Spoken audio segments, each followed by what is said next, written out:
Listen to my story. This may be our last chance.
own your property. On your deed, you own the sidewalk. For some reason, we lost Ryan when he clicked in. I'm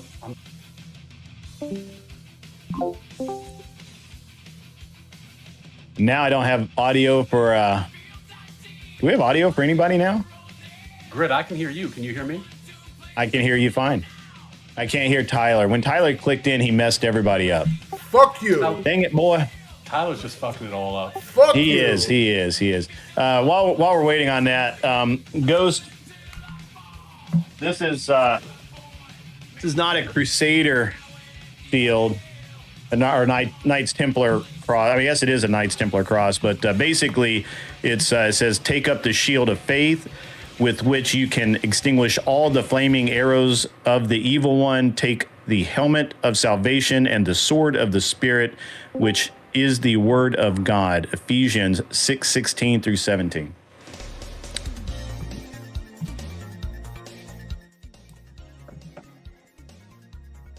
Howdy, gentlemen.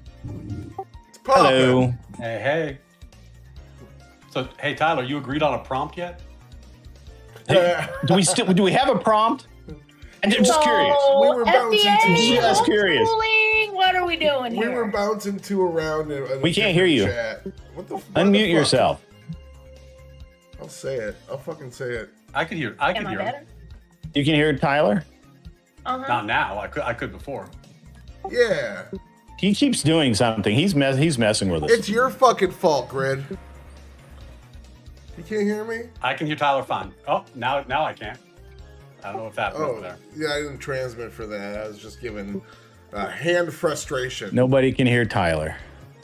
Can I Oh, great. My Yeah, camera's exactly. going to be stupid today. I'll be back. No, it's just you, Grid. We can hear Abs. Here, I'll yeah, rejoin. my camera. Okay. How's that? Hey, brother. Hey! My brother There from he is. another mother. What's up, my man? Salami, yes, I All like right. it.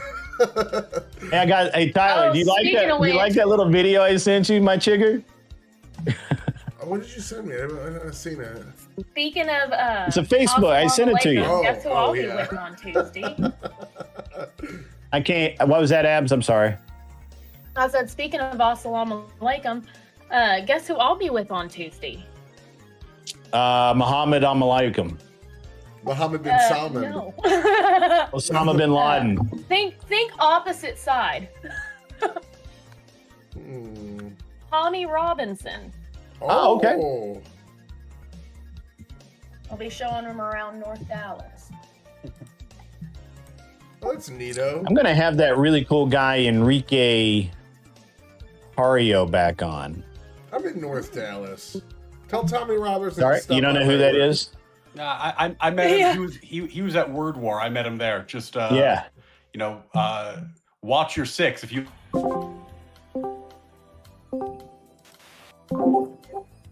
Dang it, boy. I'm getting moved. Lost Ryan.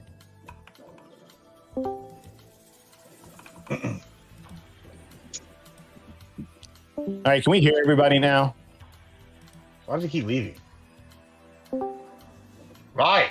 Don't Can we leave. hear everybody? Cut it out. I can hear you, Tyler. Hey. I can hear. I'm just trying to fix my... Abs is really low. There it is. Okay. Hey. Kept leaving.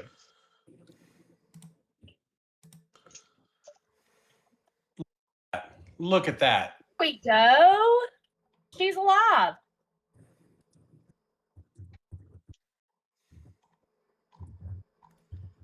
Discord's so temperamental, man. Anytime anybody joins a room, it reshuffles everything. I know. Yeah, It's and like if you we don't- ought to be using don't- a real streaming software. Yeah, like window capping Discord in this real streaming software. Like Talk Studio or StreamYard even. Nah, You that's just that. absolutely have to. That's that boomer shit. That Talk Studio. Hey, man, boomer shit's my middle name. That's what I Right. specialize in. Fox Studio works. I understand if it's a little love Boomer confusing Jam. for you, but it's okay. Don't worry about it. You know Black Elk, Rob Noor's editor? Like Yes. when I was first starting to stream, his best advice to me is I was explaining my problems and he was like, yeah, there's OBS people and there's StreamYard people. You're StreamYard people. Just don't try to pretend you're OBS people. You're not going to figure it out. It's all good. I started with OBS. I was like, this is too much. Then I went to like Slobs, and I was like, okay. And then now I'm like deep in the OBS game because like Slobs is really easy. And then it's like, oh, now that I know how to do this here, I can do it in OBS, which is just like the better version.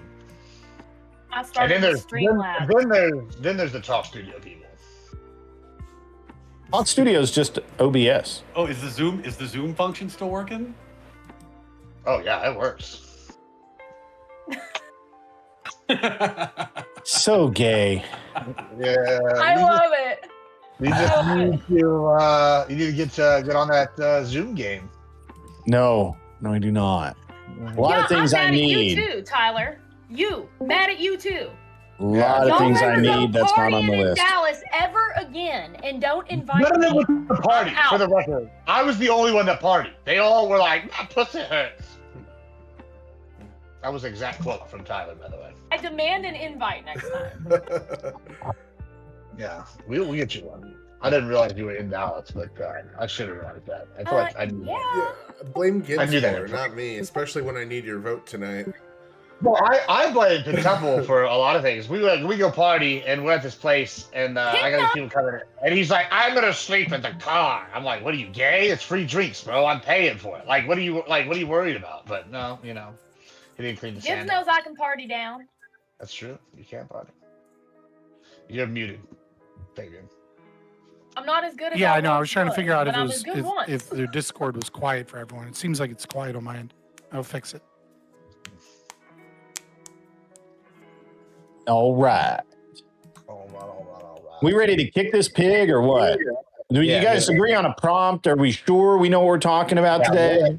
We just freeballing it, whatever prompt you guys feel like talking about. Yeah, I would like to know what the prompt is. It's in public schools. Is that what we decided on? Jewish space lasers. That's what I wrote my Oh, right. intro Well, that's statement what we're on. That's doing. what the title was. Like, I don't. That's what we're doing. All right, sounds good All to right, me, boy. that's good. Do they really Yes, control usually the I weather? Lasers it is. Yeah. I actually Those have Jewish space lasers. She's deciding Trump education policy on this debate right now. So y'all gotta be ready to convince Linda McMahon You here. gotta All right, let's get this ready on. to take I'm my gonna 8 take a pages piss. of notes. I'll be right back. and then we will wait for Get him in. to get back. And I guess I'll just load him and sing a song. I'll just get my 8-page my pen and paper ready so I can take my 8 pages of notes for my boy Fabian's opening. Yeah. Oh yeah, that's a good point. Let me get the timer ready.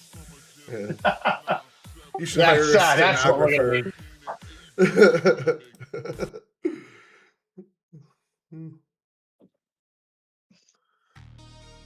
All right, got pencil, got paper.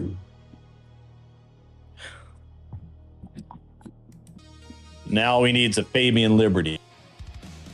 And maybe some organization. I'm ready. He's peeing and he pees sitting down, so it's going to take a second. I got a pierced dick, man. I got to be I sitting use my down. Donald Trump felt tip. Yeah. That's, what is it? You got the Whoa, Jacob ladder or that what? oversharing. Oversharing, sir. I mean, I got a $100 bill tattooed on my dick. That way they can always blow my money. Man, Again. I was young once, and I had a crazy goth girlfriend. All right. Mine touches the toilet water. You permanent actually thing. look like you had a crazy goth girlfriend. I could actually 100% believe. Now, if Tyler said that, I'd be like, nah, bro, not you. But you look like you had a crazy goth girlfriend. Man, that's a price tag, though. I don't know, You yeah, what I'm I don't saying? He's like, someone's like, yeah, man, I was dating this chick with Mike Tyson, and now I got this face tattoo. You know, like Jesus. I knew a guy that had Jacob I mean, ladder. you know, look. I mean, I didn't bring up that I pee sitting down, but you know, I'm an open and honest man. And I needed everybody to know that it's not because I'm gay. It's just because I don't want to get pissed everywhere. I did read that Got a little comment where you dribble with the wanted stream. to. You're You know? considerate. I did read the comment you where know you what I were mean? willing to help Tyler round it out to an even 5 minutes. My only question was, Is she taking a moment of silence in between because make the 5 minutes? Okay. Yeah. I mean, she got to take a break, you know. A moment is that way you get the full 5 minutes, right? So it's like 2-minute moment of silence. 2. There we go. I hate y'all so much. I keep from the bottom of my heart. We're trying to run a serious organization here, Brian. We are bringing serious debate. And we're reduced to dick jokes. And we're reduced to this. All right. I guess we're done talking about dicks because we're about to talk about kids and schools. And I guess we're talking about dicks in schools. Who knows? What a segue. That's what we're talking about here.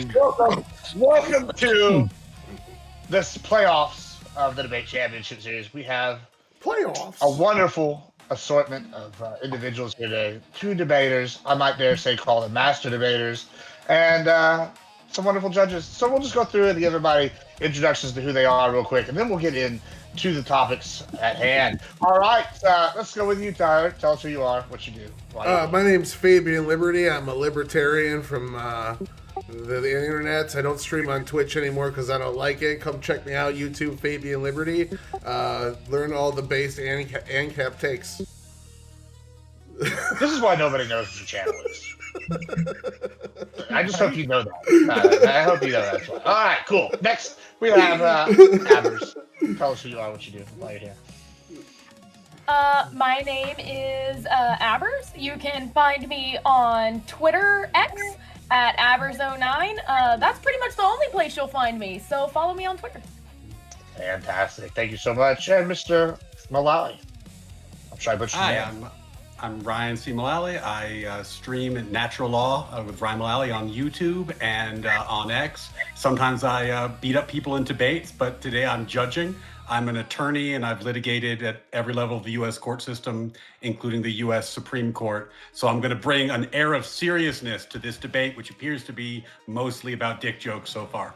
I hope you bring an air of seriousness. We need it. Mr. Grid. Yeah, I'm Grid One Motorsports. I stream on a podcast called An Unreasonable Man, as well as another one called Gun Prattle, where we talk about guns of all kinds, mostly competitive shooting, that sort of thing. I do not bring an air of seriousness to this. I don't want to. I think this is a good time for everyone. It's a party. We're here to party down. We've got 2 of the best debaters that I'm aware of, and then, of course, we have Tyler. And so we're not going to be serious tonight, and it's going to be a great time for everyone. I do believe that my lawyer friend over here is going to hold me in contempt before long, and I will be fine with that. Also, check out Admiral Gibbs, who apparently is not streaming on YouTube live right now, but is on Twitch live right now. So go check him out over there on Twitch if you hate your parents and are Yeah, have certain and follow me on tendencies. YouTube. Then I'll be live once I'm monetized. Go watch my VOD. Anyway, Right. We'll go to Fabian Liberty, the actual Fabian Liberty. Yeah, I'm Fabian Liberty. You can find me on X or YouTube. Or you can just Google Fabian Liberty, you'll find me. And yes, you are right. I do not stream on Twitch anymore because I don't like the platform. Mostly, I just don't want to get banned on Twitch because I say a lot of spicy things that would get me in trouble on Twitch. But, that is what it is. So if I'm an anarcho-capitalist, baby, neophyte, objectivist philosopher, and sometimes I do debates. A lot of times I do reactions and fun stuff like that. And I'm here to have a good time. But my idea of a good time is very serious, right? So we will be serious. I appreciate that because I spent a lot of fucking money on the prizes for this shit here at the finals. So somebody's going to get a really nice prize. And then Skiz Tech in the Grand Prix coming up after the finals are completed. Spent a lot of money and we got us a big ass trophy that's going to be for the Grand Prix only. So let's get started without further ado. We are going to be talking about public schools. And should we even have them? I guess we'll get into it. You can let Tyler introduce himself. He already introduced himself. Yeah. Oh, he did? I missed it. Yeah, he pretended he was Great Value Fabian Liberty. So, no, he doesn't get a real introduction. In fact, I don't know if he even gets a normal introduction. He's going to start all the way out of disadvantage. No, I'm just kidding. We're going to get into the introductions here. Y'all know the rules. You get 7 introductions. We're going to go to an open period after that for a few minutes. Then we're going to do about 10 minutes to 15 minutes of judges' questions. Another open period. Same thing again with the judges, 10, 15 after that. And then we'll have one more open period. And then we'll do closing 3 minutes. That's the standard here. Now, who's the affirmative? I think Tyler, you're the affirmative. Is that correct? Okay, cool. You go ahead and start whenever you're ready. You got 7 minutes.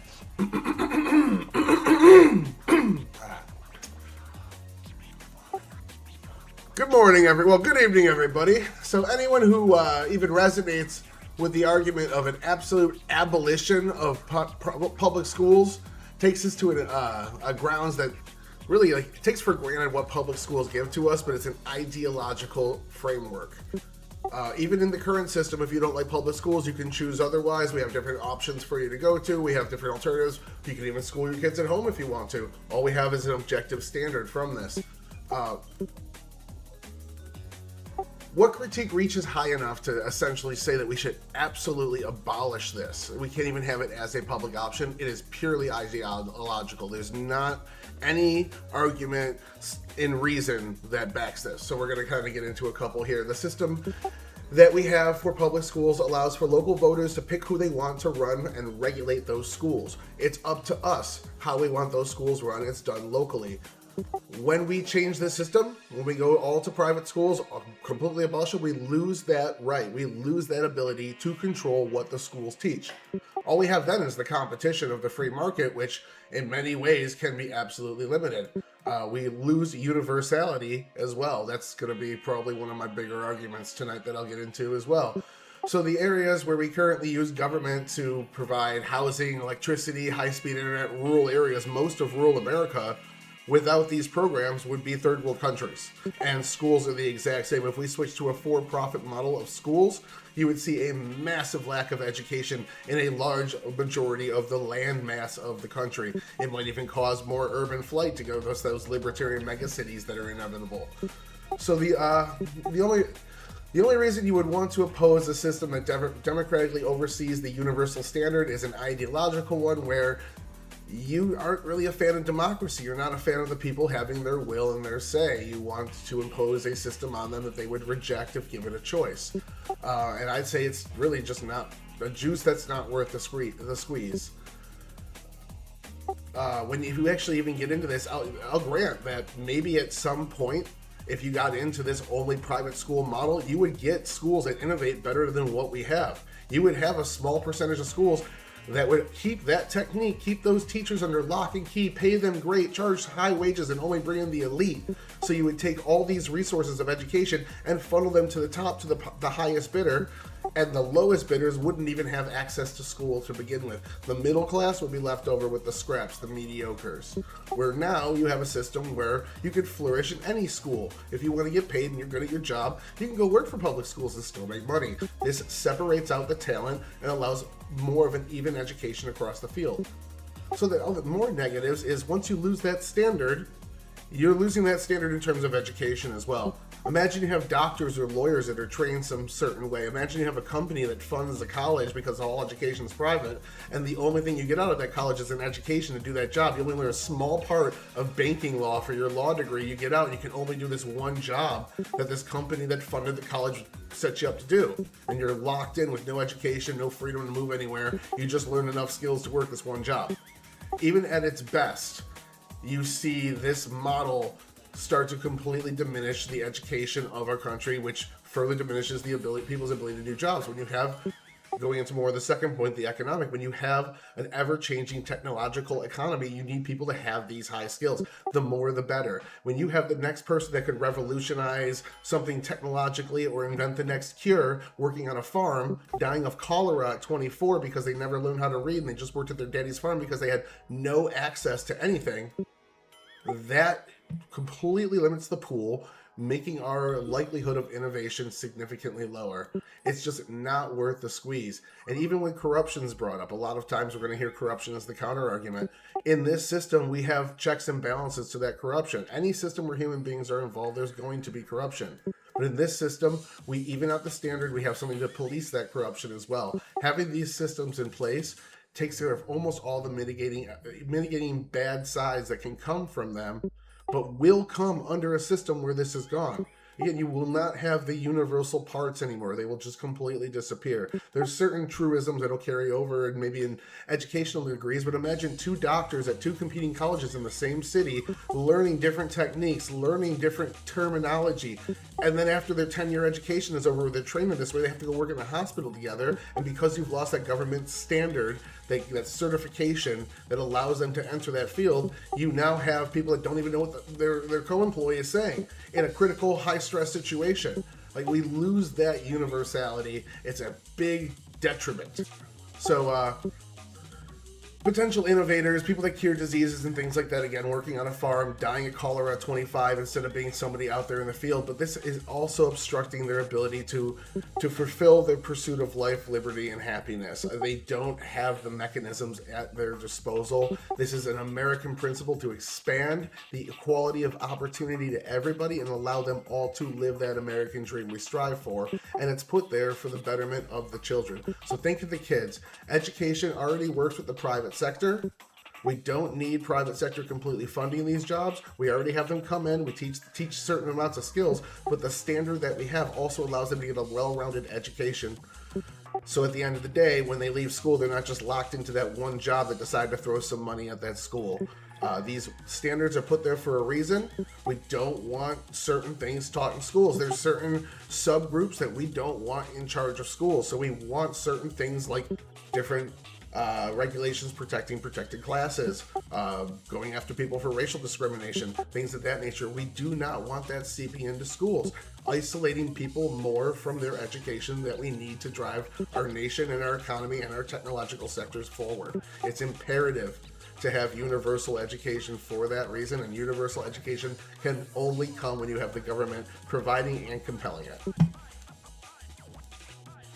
All right, thank you so much. Let me just reset my timer. And Fabian, go ahead whenever you're ready.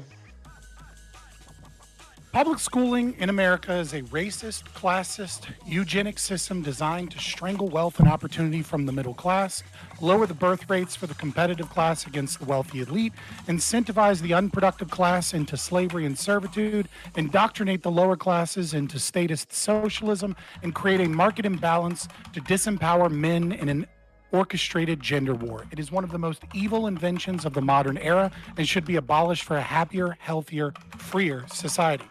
First, let's dispense with the obvious. I am an AnCap. I don't like roads. I know taxation is theft. I'm an overall unserious person, and because my ideas are difficult to grapple with, you ought to attack me with, "We live in a society." Yes, taxation is a form of theft and a violation of human rights. The entire argument of public education is a moot point because it requires justifying the unjustifiable.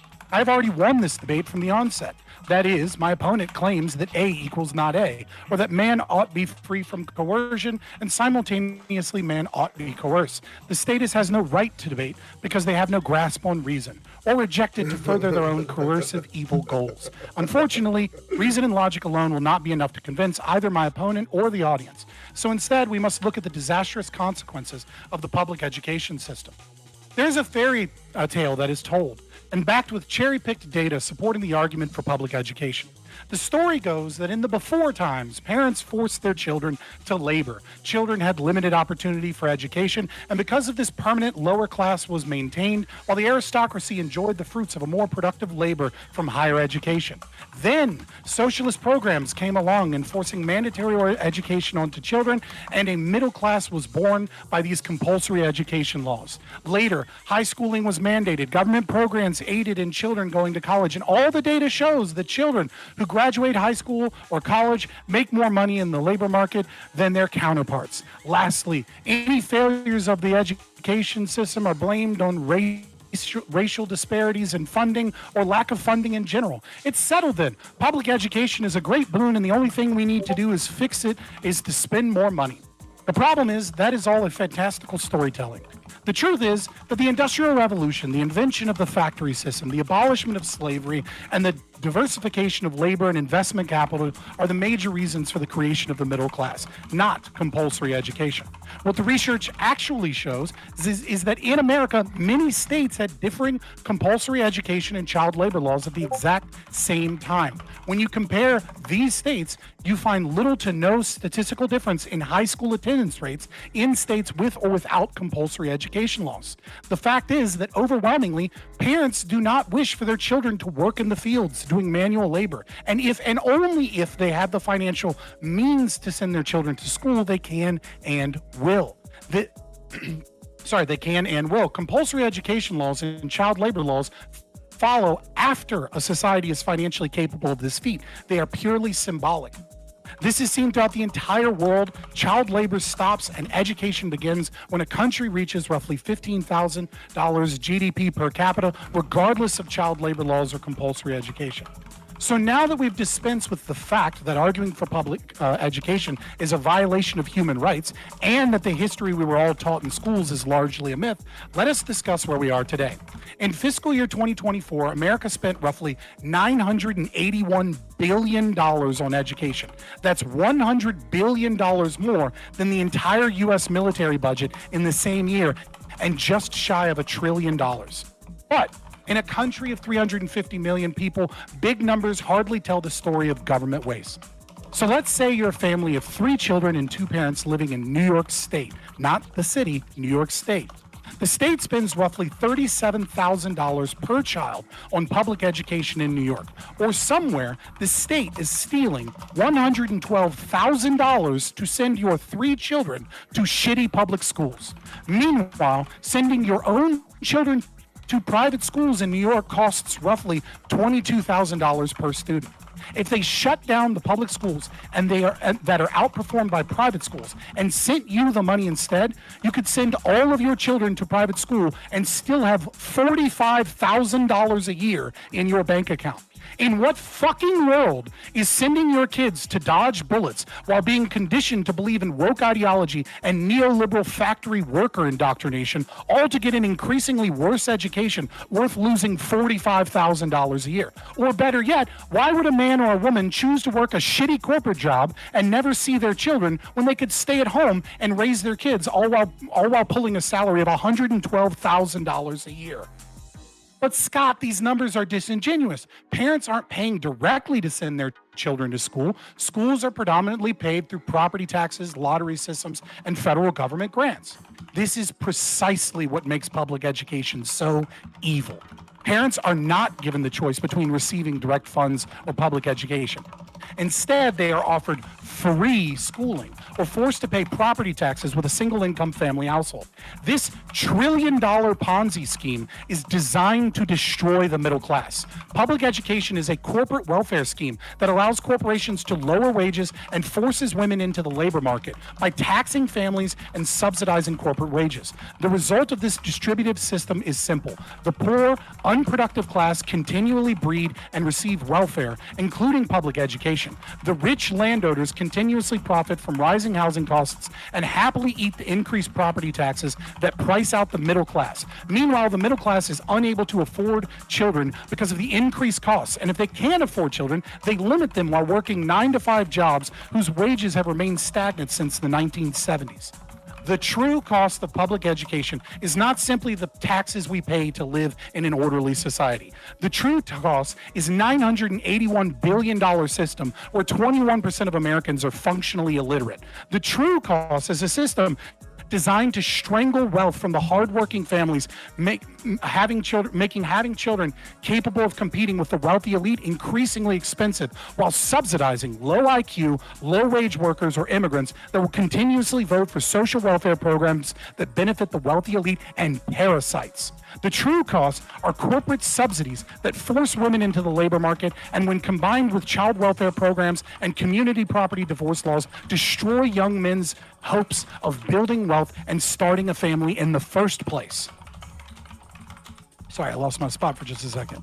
Public education is leading to an increasingly illiterate generation of lower IQ people while starving the middle class and young men of all prospects, all while destroying the birth rates. The real danger of these horrific policies are not the pacified middle class millennials. The real danger of these trillion-dollar policies are the rightfully angry young white male Gen Z who sees in America against them a dating market that ignores them and the impossibility of ever owning a home. History should show us that when enough young men are beaten down, they will burn down their home to rule atop the ashes. All right. Thank you so much. All right. Fight. So the education system is going to cause the young white person, the male, to hurt, decline birth rates, and collapse America. It is causing that. It is causing that. It is okay. causing that right now. So I was listening. $981 billion isn't chump change when we're $37 trillion in debt. Yeah, it is causing that. You're We are already conflating two seeing the different consequences things. of that system right before you. You're conflating two different things. The debt you're talking about is federal. The costs you're talking about are an addition of 50 states' accumulated spending. Most of it's done at the state level. So those are just two different funds that you're tapping into there for that point. But I kind of wanted to start. Yes, $981 billion is the combined money that we pay as a country that is stolen from us. Wealth that is taken from companies, taken from hardworking families, taken from the middle class, and then redistributed for an education system where 21% of the children that come out of it are functionally illiterate. It's taken from the upper class. It's taken from the businesses. So you alluded that it was theft. It was taken from them, but also you said, it's hold on. Let me get my statement out. Don't lie. I'm not lying. Let me get my statement out. So you alluded that these people could just get that money directly and be able to pay for their education, but then also said that this money is theft being taken from hardworking people, middle-class Americans. They wouldn't get that money. That money would go back into the pockets of the people that have already been through the system. It's already introduced in my opening statement. Did you listen to my opening statement? Yes, I did. I wrote down a lot of Okay, well then, so you know that argument is already taken care of. Easily address the point. But what you're saying is those people could keep money, but that I money did in the intro statement. Did you listen to the intro statement? That money is taken from people that have already succeeded. All these businesses. Do you want me to reread it? And it goes to these people. You didn't hear it. Do you want me to reread the statement? I'm correcting it. I'm adding no, to it. You're making my arguments for me. I've already made those arguments. You made this I said, point and I quote, there. but Scott, these numbers are disingenuous. Parents aren't paying directly to send their children to school. Schools are paid for predominantly through property taxes, lottery systems, and federal government grants. You are literally making my own argument from my intro statement. Yes, Did you listen to my intro statement? Yes, I am, because I listened to the two sentences before that where you said if we just give all that money that goes to these people, we'll be able to give them $40,000 and be able to pay for their education. That is untrue, and that's what I'm challenging. Sorry. Yeah. Well, again, it's not untrue insofar as the greater context of the opening statement. In aggregate, it's not untrue. But no, I specifically stated that as a system of comparing, right? It's very difficult to show how much government waste is involved, right, through the economic calculation problem, right? I could go through the philosophy here and the economics and show that government always wastes money compared to the private market.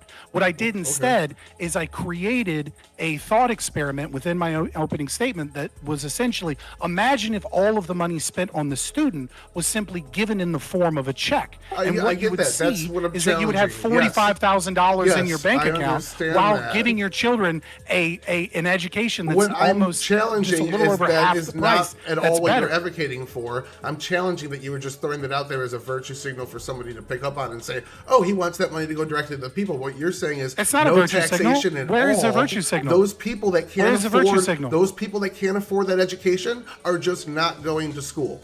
That's it. They don't get that money back. That money doesn't go to them. They just cannot afford to go to a private school. You're saying that you could give. There's no virtue signal. Okay. Regardless, this is a lie. Again, I say in the beginning.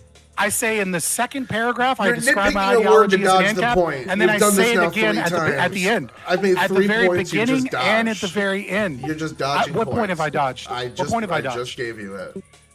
Say it clearly. What did I run away from? So the point that you made is that $45,000 could go as a check into their pocket. I said that's not the case. The case is that money goes back into the pocket of the person that has the higher that's property addressed in my tax. intro statement. Yes, I understand that. What I'm saying is How have I that dodged person, something that's when in my I intro said, statement? yes, let me get my whole fucking sentence out. You've interrupted 3 times in Make one a cogent sentence. point, and I'll stop interrupting you. I can't make a point if you don't let me get more than 4 words out.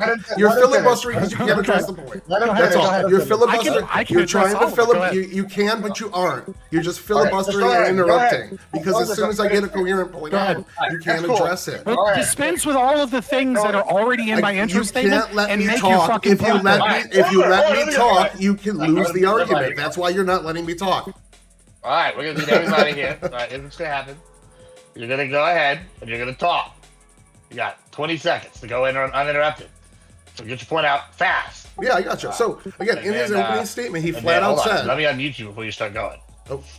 All right, and then he can go. All right. In his introduction, he flat out said that money could be better spent. It would just go back to those people, but that's not what would happen. That money would go back to the property owners, the people that actually put the money into it, that it was being redistributed from. So what we'd actually have under his system is what I said in my introduction: a large percent of the population that could not afford to go to school at all. They would not be able to afford this private sector schooling. And he's also advocating to stop taxing them, saying that is theft. So there's no mechanism in place to get these people into school. You just have a ton of people uneducated under his system. Okay. Okay, so All right. Wait, hold I'll on. address You that. respond, but after you respond, you got 30 seconds to respond. Then we're gonna go to the judges' questions. All right, go ahead and respond. Yeah, so what you are doing is you're I don't understand why you're attacking what was already addressed, but I'll get to the second part where you're not attacking which is already addressed, which is that money would go back to the property owners. Okay, so what you're saying is $981 billion would go back into the U.S. economy. What you're saying is that the rising costs of houses that are in part created by property taxes that are funding these schools and wasting massive amounts of money on these schools would go back into the economy.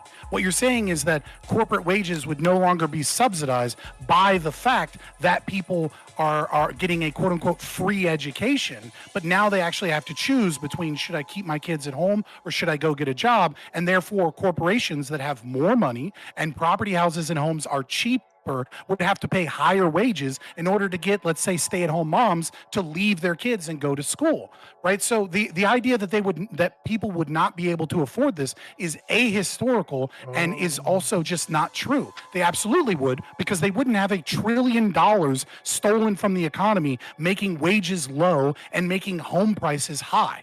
That's the point you keep making, is the wages are coming out of the rich people that had succeeded, not the poor people that can't afford to send their kids to private schools. You're saying we got to stop pulling money from these people because these people won't be able to afford school, but it doesn't affect them at all. Rent. All right. What do property taxes do to your rent? Let's go to the judges for the next few minutes here, and they're going to ask you all some individual questions. Let them answer the question from the judge. And then if the judge has a question for you, you can answer that question when they ask you. Let's not interrupt them unless it's like an open-ended one and you want them both to respond. All right, let's start with, let's go with Grid. You look like you're ready and excited. You're muted. I muted myself. I apologize. So a couple of things. First, I'm not intending to fact check you. I just happened to look up because I wanted to understand where the Department of Education gets its money. Where it gets its money is not from property taxes. It gets it from federal taxes, which include income and corporate taxes. Property taxes are at the state level. The Department of Education is not state level, so you're wrong factually. Tyler, I apologize for that. That's a now, obviously, the schools, local schools get public. That's like 8% of the funding. Public schools in local areas, towns, get money from property taxes, but not as much as you think. It's divvied up, and that's one of the reasons why a lot of places like Tennessee and Texas are looking at getting rid of using property taxes to pay for schooling, because we're already the Department of Education is already wasting enough of that money. The Department of Education, if you were to take the $950 billion and divide it by the number of students in the U.S., it'd be $22,000 per student, which would actually cover private school in most places. So I think you guys are both kind of off base on this. But that's okay. That's okay. I have a question for Fabian, and that is one of the things you talk about is the racist and elitist aspect of it. You guys haven't gotten into that. You got kind of stuck and tied up into the money thing of it. Can you please walk us through that a little more? Yeah, this is going to be an incredibly unpopular opinion that makes me sound like a groiper, but it's the truth, which is welfare programs in general are a form of white genocide. They simply are. And that just is what it is. When you have a predominantly white middle class in America, and you have systems that are designed to increase the breeding and increase the wealth distribution of the lower class that is predominantly of a different race, that it is without a doubt part of that premise. And you see it from so many socialists. You see it, like, for example, Zoran Mamdani's recent appointee to help with HUD, specifically talking about how how the system of rent and the system of land ownership is a system of white supremacy, and that yes, this might affect some black folks, but as we transition property over towards a communal system of property, it will predominantly affect white people, and that is good. Right, the people, like, there is this idea that this is like some conspiracy theory, but the fact of the matter is that when you steal money from the productive middle class and you steal money from corporations, but not actually the rich people that own these corporations, and you funnel money towards rich people that are engaged in nonprofit organizations and, rubbing shoulders with politicians, and you funnel money to a parasite class at the bottom, that this is a racist system that is propped up by ideologues that want to level out economic disparities. And what they want to do is they want to bleed out the middle class, which is the more educated, the more productive class, and make their life more difficult, make it more difficult for them to breed, make it more difficult for them to have businesses, so that we can have a permanent subclass, a permanent underclass. Okay. All right. Tyler, question for you. Tyler, question for you. So in your statement, you were talking about how the middle class would be eliminated because they would have to pay for school. But it seems like all the data suggest, and I just want to make sure that I understand your argument here. All the data suggests that more middle class parents are putting their kids in private school already.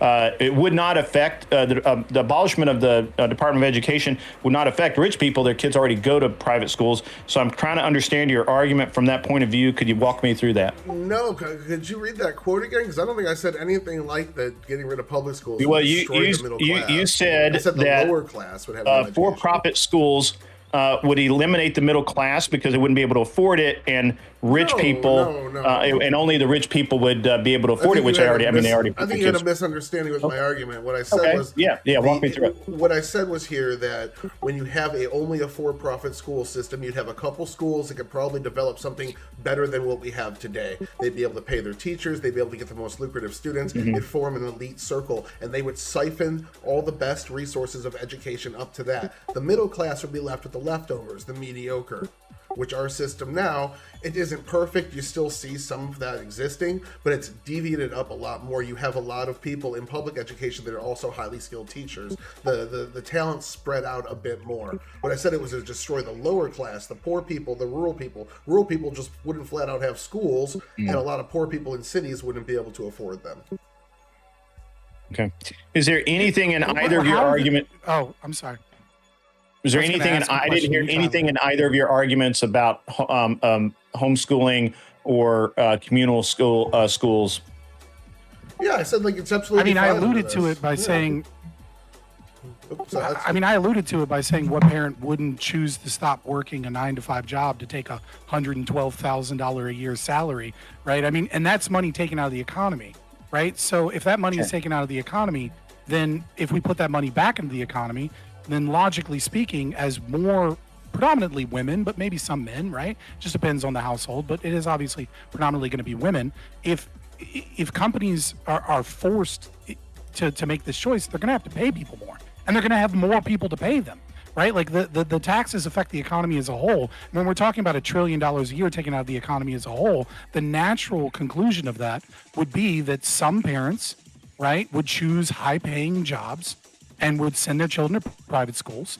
Some parents would choose to have one higher paying job from their husband or their wife while one of them stay home and homeschool. And some parents would do systems like Montessori schools or systems like the Mormons do very competently, which is where they'll work 5 days a week and then 1 day a week they'll teach children, and you'll have like 5 or 6 parents that communally like, oh, I don't work on Tuesdays because I have the kids on Tuesdays, and I have like 6 or 7 kids, and you have like 6 or 7 people that have different areas of expertise and different levels of education, etc., teaching children different things, some of which might be practical, some of which might be on a computer with, Khan Academy or something, and some of which might be, someone that is college educated that has like specific knowledge in a specific area, a well-rounded education where they could work a job and thuld only have to sacrifice 1 day a week. Randy up the street can teach your kids sex ed.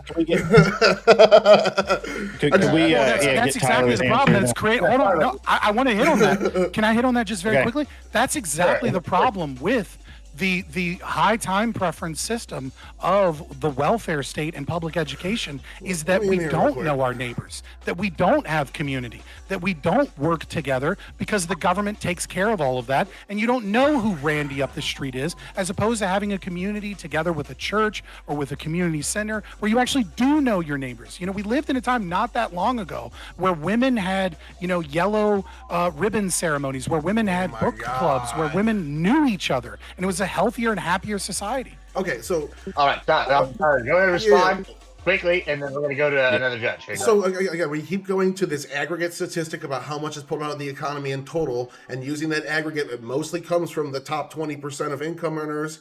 We then say, look at all this money that's being pulled out of the normal person's pocket. I just went and looked what the normal middle class person pays in taxes, and it's not enough for their wife to quit their job, stay at home, and be a 9-to-5 teacher. Like that's just. But that's not true, is it? It is. I'm looking right at it. That's not true. It's like a 20% increase. Right, but you're in their looking at income. cherry pick data. Yeah, it depends on the state.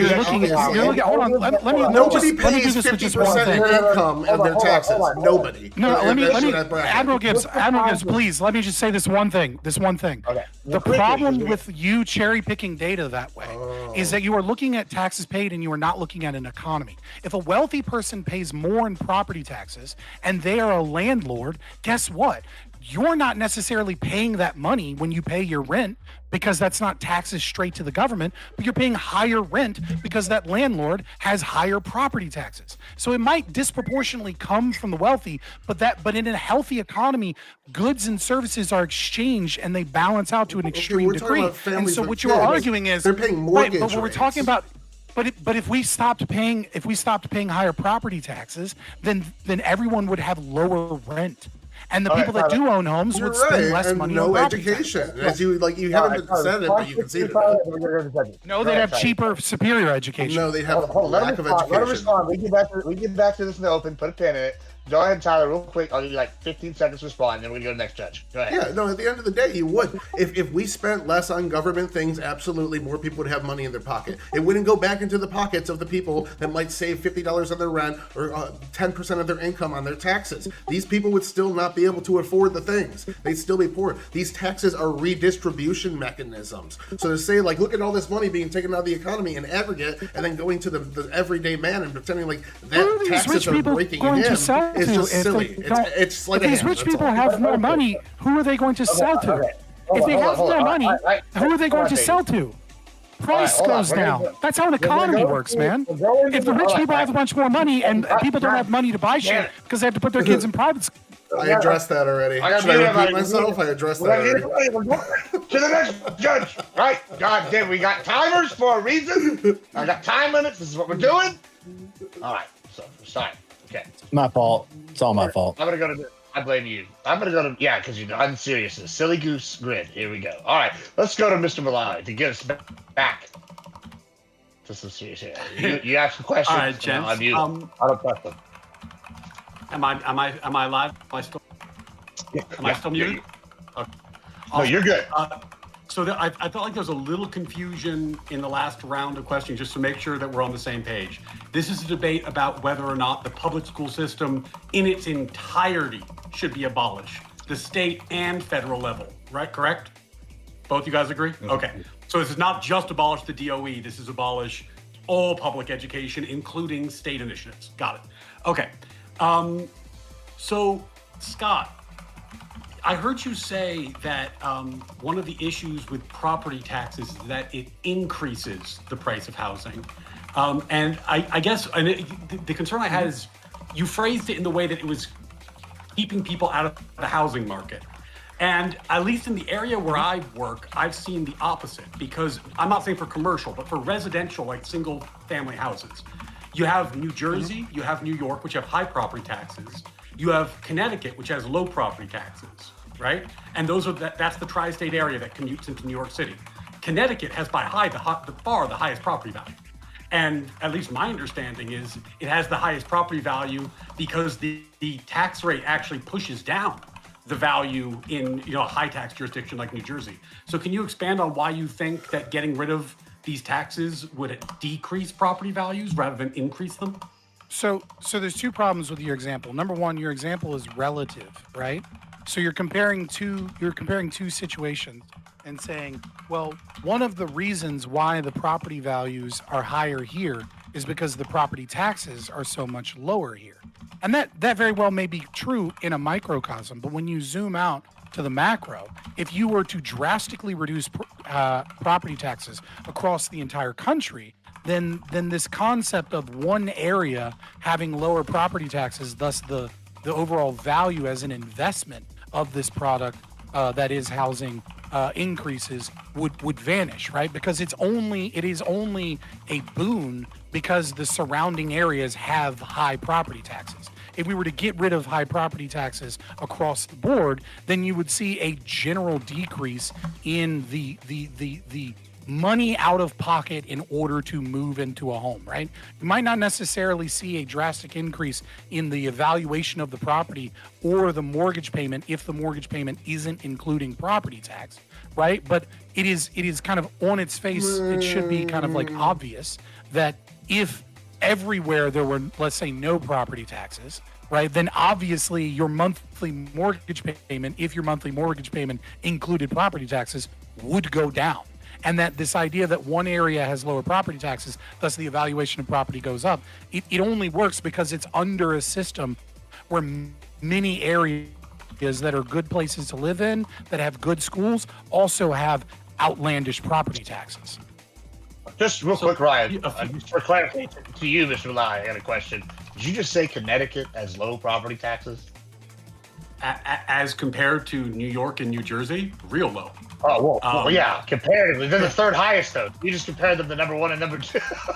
Well, I mean, hey, look, man. That when you're making a comparison, and by the way, the number one cost to educate a child is New York, and the number two is New Jersey. Yeah. So it almost seems like there's these shitty places to live with high property taxes, where the homes aren't very valuable, and it's because of this education system that steals so much money in property taxes in order for public education. I'm not nearly as wealthy as I thought it was. I just found out right now.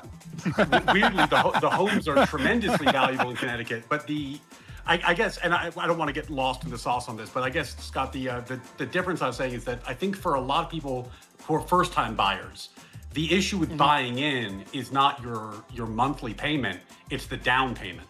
So the property value, if that spikes and you got to put 20% together, that's quite burdensome just to get in the door, regardless of what your monthly is. So maybe there are VHA loans.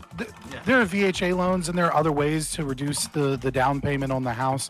Obviously, there are regulations that were put in place after the 2009 financial collapse, which requires more down payments. That does price out the poor and the middle class to a certain degree, and maybe that was healthy for the economy in isolation. There are a lot lot of things that go into the cost of housing. My argument is very simple, is that when you say, oh, well, only the wealthy are paying these high property taxes, what I'm saying is that, well, if any of those wealthy are landlords, then that increased cost is obviously passed down to someone if those aren't investment properties, but those are properties that are being utilized in rent. And that obviously leads to some level of cost that is pushed down to the middle class that isn't necessarily calculated as a tax on the middle class. For your system to work, abolishing public schools, would it require that we also do all these other things that we've kind of touched on? Abolishing, the property taxes, abolishing these federal regulations that made buying homes harder, and I'm sure there'll be more that come up. Like, is it part of a package deal? You need to do all these things. It wouldn't necessarily require those things, though obviously as an AnCap, I would advocate for all of those things. I will say this, however, which is that people look at taxes the wrong way. They look at taxes as how much is the government taking, when the truth is taxes is how much is the government spending. And the reason that this is an important distinction is because when the government spends money that it doesn't have, this is passed on to the American people as a form of inflation, right? When the government spent money that it didn't have during COVID, all of a sudden our grocery bills doubled. Okay, and so it's not really a tax. And so when you look up the numbers, only the wealthy are paying the taxes. And yet your grocery bill, it costs twice as much because your currency has been devalued because the government spent. So even if we didn't get rid of all of these taxes, though I would advocate for them, if the government stopped spending $981 billion a year, then that would mean that the government was paying money off on its debts with that money, that we had less debt, that we were becoming solvent, that the government was spending less money that it didn't have. And the overall effect over time was that our wages wouldn't be stagnant compared to the inflation that we're paying at the grocery store. And we wouldn't just see rent go up and groceries go up as we continue to struggle. Because at the end of the day, taxes is not really the money that the government takes. Taxes is really the money that the government spends. You got any questions for me? I want to make sure I don't run out of time, so I have a question for Tyler as he gives his space. Tyler, I talk about being a lawyer a lot, but I'm also a former teacher. And one of the things that happened when I was teaching is I taught at a charter school. And an oddity of charter schools is that all you have to do to get in is sign a lottery, right? Like there's no cost, there's nothing to it. It's just write your name on a form, you draw your name out of a hat. But that actually did eliminate the bottom 10% of all parents, because the bottom 10% of all parents aren't engaged enough to even sign the lottery. So I guess my question for you, Tyler, is you talk about equality of opportunity.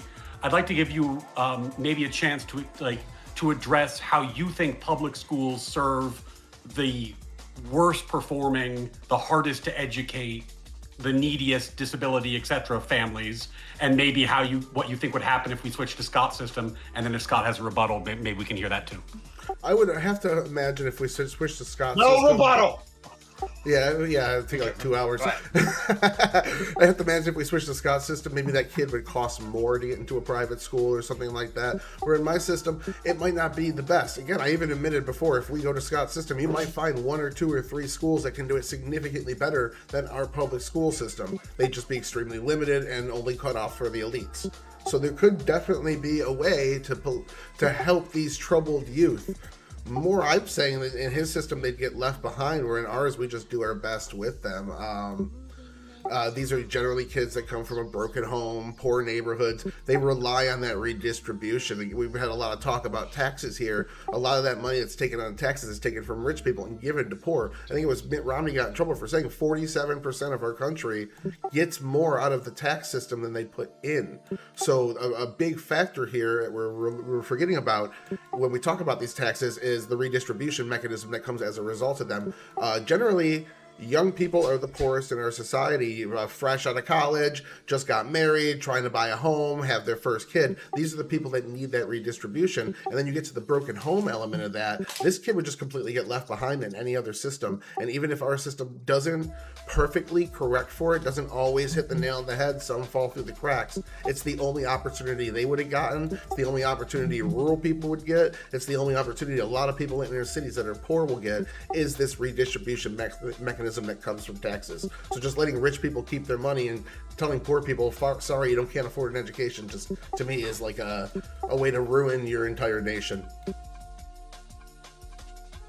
All right, thank you so much. All right, we're gonna go to Abby now. You got any questions?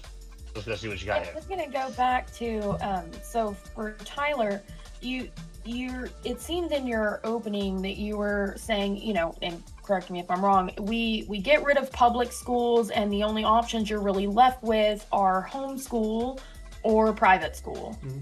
And from my understanding, statistically, homeschooled kids perform 15 to 20 points higher on most standardized testing, and private school kids also perform higher. So why would that be a bad thing?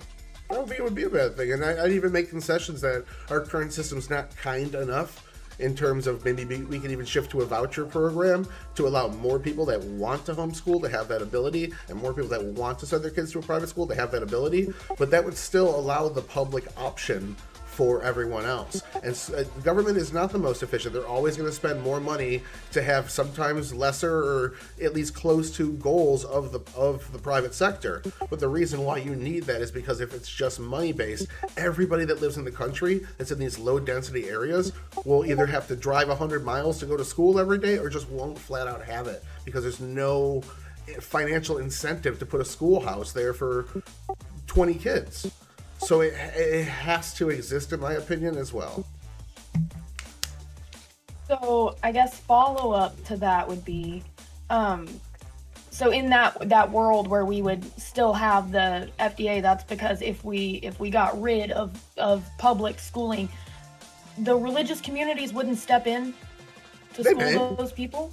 They may, I'm sure other people would step in too, but it wouldn't be universal. There'd be a lot more people falling through the cracks. That's the reason I brought up the government's enforcement mechanism. You have to have the state legally compelling you to send your kids to school. Otherwise, you lose that universality. And then you also get the single standard. When you have government school, you have a government school standard. That standard is how you get doctors speaking a universal language, doing things universally. That was that whole point I went through there. If you absolutely, other people could step in, but your church is not going to be an expert on teaching you rocket science. You want a specialist in that. So having these small community-based things are nice, especially for toddlers and young kids. Are the illiterate kids graduating from high school learning rocket science in public schools? What the fuck? That was gonna be what I was gonna say. I don't think every child on average needs to learn rocket science, Absolutely. Right? And that's a very select few amount of children that would typically come from very wealthy households for private schooling, right? Yeah. So a lot of the anecdotes that were brought up of these cities that have tried these stupid leftist policies in schools to help out racial equity and racial education and things like that have led to these really stupid situations where you see 80% literacy rates in given cities. These are anecdotes. They're bad. I agree they're bad, but that's throwing the baby out with the bathwater just because a few cities got it wrong. Results of democracy. Okay, sometimes it's a result of public education. But at the end of the day, democracy is the people having a say in what their kids learn. And if you just say, hey, I'm going to hire this company to do it, you're at the mercy of the company. I'd rather have a say in what my kids learn when they go to school. So the exact opposite is true. Under democracy, than the mercy of the. So you're saying it's better to be at the mercy, leave your children at the mercy of the government, what the government decides they should learn, than to leave them at the mercy of whatever company you as a parent decide to join and work for. Yeah, well, it's the government sector that you are participating in. You get to vote for, you get to petition against, you get to show up to hearings and scrutinize. Whereas if you're in a rural area again and you have one schoolhouse you get to choose from, that's it. You don't get a say at all. You don't get to go in there. So you get to go raise hell in the corporations secretary. are known for giving the people at the bottom a voice and caring what they have to say. They are? It's not just a contract that you sign up to show up to work from this time to this time to... Well, that's basically what you're saying. So you're saying it's better because with the corporation, you would have a voice and you would be able to fight against the corporation that you work for or the government, you have a No, voice. they'd say if you No don't one want has a their voice. service, you get the hell You out don't of have a here. voice with public school. Yeah, if you say if no one wants, this is why we invented Title IIs in our government. Is because like there was always certain areas that only had one access to electricity, and they were turning people down based off criteria. It said electricity is too important of a function for people to survive and not be in a third world part of America. So we guarantee that you're going to get electricity from this company, and it's because people were being turned down. The reason these regulations exist is because people weren't being universally covered. And what are energy prices like now, dude? What is that doing for us? Is that helping people? I mean, generally, looking at the state like of in the the state of economy- Tennessee, it's illegal to fucking have a different energy company, that the government grants a monopoly to the Tennessee Valley Authority, and they just get to charge whatever they Just want 'cause I until brought up an people example get doesn't mean you angry get to enough and decide to pivot. go to community meetings. Yeah, I mean, that's I'm not what the people pivoting. there I'm saying that wanted. monopoly I live and in state Texas. control I live in Texas and is Georgia, where we anathema to have competition. We have multiple Real- companies we can go to. Real so- choice exists in the market. Okay. Before y'all fight, What I was y'all, trying not to be fight say- time. Let me ask. Yeah, go ahead. If you have any more questions, go ahead. Yeah. Got one more, I guess. I think that was what I was trying to say is you can quit a company and go to another company if you don't like the education they're providing your child, right? You can't quit the government. So You can I don't petition the see government, how though. You can that change the government. You equates. can vote people in. You vote in the school board. You vote in the people that decide what the kids learn at school and the rules of Bro, that have you school. been to a how's that Walmart? going? Hold on, Have you very been to a well. Walmart? Like, Very like, well. Hold on, have you just to met the clarify- average voter? I understand Okay. you don't think Can I she's just- doing a good job, I'm but can I have a conversation with the judge? Let me just ask. I want to clarify a question myself real quick before I give it back to Abby. So I know what Fabian's proposing. He wants the Department of Education gone. He wants all public schools. He's offered like an alternative system. I guess where the confusion is, because it seems like you're kind of like not being real clear here, Tyler. I guess maybe expound on this. I think the earlier you said that you would be able to have, and I guess I'm going to quote Obama, you're going to be able to keep your insurance, right? Like, it's the same thing here. You'd be able to keep your public You school. keep your doctor. Yeah, and then, Keep your keep your doctor. doctor. So you can keep your public school, or you can choose the thing. So it's like, you're like, that's the system you're proposing, right? You're saying maybe No, some stuff I'm needs to be proposing cleaned the up. status No, quo. what are you- Yeah, I'm that's more- what all I so was saying currently was- you can go to Yeah, in her response to her question, why wouldn't you want more people to be homeschooled? I So said I I'd be guess- open to to that, but it clarify- wouldn't invalidate the prompt.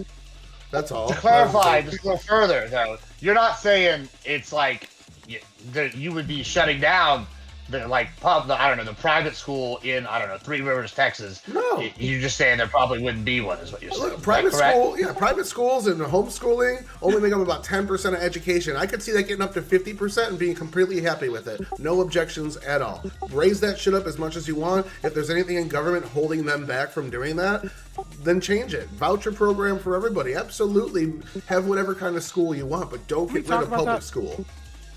Yeah, Are we back to open or no? Yeah, let's go to. We'll just go to I open. think I understand. Yeah, we're done. Yeah, and we'll go to open. I wanna- Yeah. I want to talk about this public school voucher system, right? I'm not necessarily directly opposed to it as a step towards the right direction, right? If public schools and teacher unions and places full of woke ideology and neoliberal factory propaganda and all this other bullshit can be replaced by parents, the problem is that the current system, as you see it, is you can't have a public voucher system with public schools for homeschoolers. And the reason you can't have that is because you have large leftist organizations that they call teachers unions that will fight that tooth and nail and will use their power to try and stop that, and or they will make the claim that because government money is involved, as you said, the people get a say, the people get a voice. Democracy must be listened to, and with that money comes more government restrictions on what you can teach and what you can tell your kids, and the right opinions and the right ideas and the right philosophy. You must worship the state like you do. You must believe that democracy is good and it solves everything like you do. You must believe that COVID was just a great, wonderful thing, and we had to lock down, or that might be bad to teach your children. Like, you are going to see what you are advocating for is either to fight and destroy the teachers' unions, which, I mean, surprising given your current standpoint, but maybe I'll fight with you on that one, or you are advocating for more and more control of how parents can educate their children from the state so that the state can dictate what are the right opinions that the American people are allowed to have in this so-called democracy. I mean, it's a fun argument. I just don't think it has relevance to the prompt. I could take your side and say Randy Weingarten's a piece of shit. Abolish the public school unions, clean that shit all up. But then public school would still be in place. Or I could take the other side and say I'm staying with the status quo. Randy Weingarten's a great person. I love the teachers unions. Go Joe Biden. And public school's still in place. So I don't think it invalidates the prompt either way. I think it's kind of like... Well, no, it's not necessarily a prompt. You've brought it up several times, though, which is why I'm addressing it, which is like kind of I don't want to say a cop-out, right? But what you have said is, when pinned, unfortunately, it seems the judge is, a little bit grilling you there in the latter half, Ryan and Abby, and that's fine. I got grilled a little too. But it seems like you go back to this position of, maybe we could have the system that I described in my opening statement, right, as a thought experiment, which is where, because you also made the argument that private schooling will get more expensive if we get rid of public schooling, right? That there's this weird, I don't know why you have that opinion. Maybe you can expand upon that. But nevertheless, this voucher system you've brought up several times. And what I am saying is the current system is controlled in part not by real democracy of informed voters. That doesn't exist in America. You have a bunch of sheep that just listen to whatever they think the prevailing narrative is, and you have a very small minority of voices that even go to a school board hearing. I mean, we're talking less than 1% of the population has ever been to a school board meeting. And so this idea that like this is superior to a parent being able to go into the market where they're forced to compete and where they're forced to innovate, as opposed to a corrupt system that is just printing money, so much so that even now where you're forced to subsidize public education, it's still in many places half the price of public schooling to educate your children in private schooling. Where are you getting these inevitabilities of a free market system from? What philosophy or historical evidence do you have to suggest all that because of the prompt? I'm working around specifically the prompt. I was highlighting it for a specific reason for the prompt. As am I. And I was using it as a context for her for the prompt. Well, I mean... Right, but you are making a claim.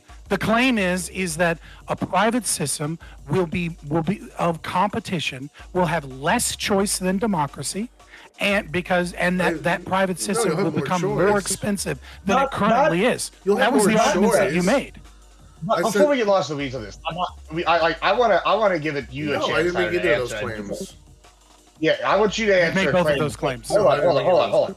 Let me just jump in here real quick. I want Tyler to answer a claim of yours, Fabian. Fabian went in pretty heavy into the race aspect of this. What are your thoughts on what he that claim? I'm surprised y'all didn't start with that one, to be totally honest. Do you think that the public education system is a tool of white genocide? Tyler?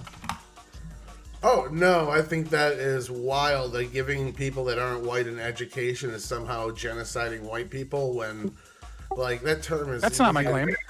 That's essentially what you let off. You said that's not my claim. It was your claim. Gibbs is saying, yeah, you heard that. So you're a fucking liar on top of the Gibbs, fact did you hear that?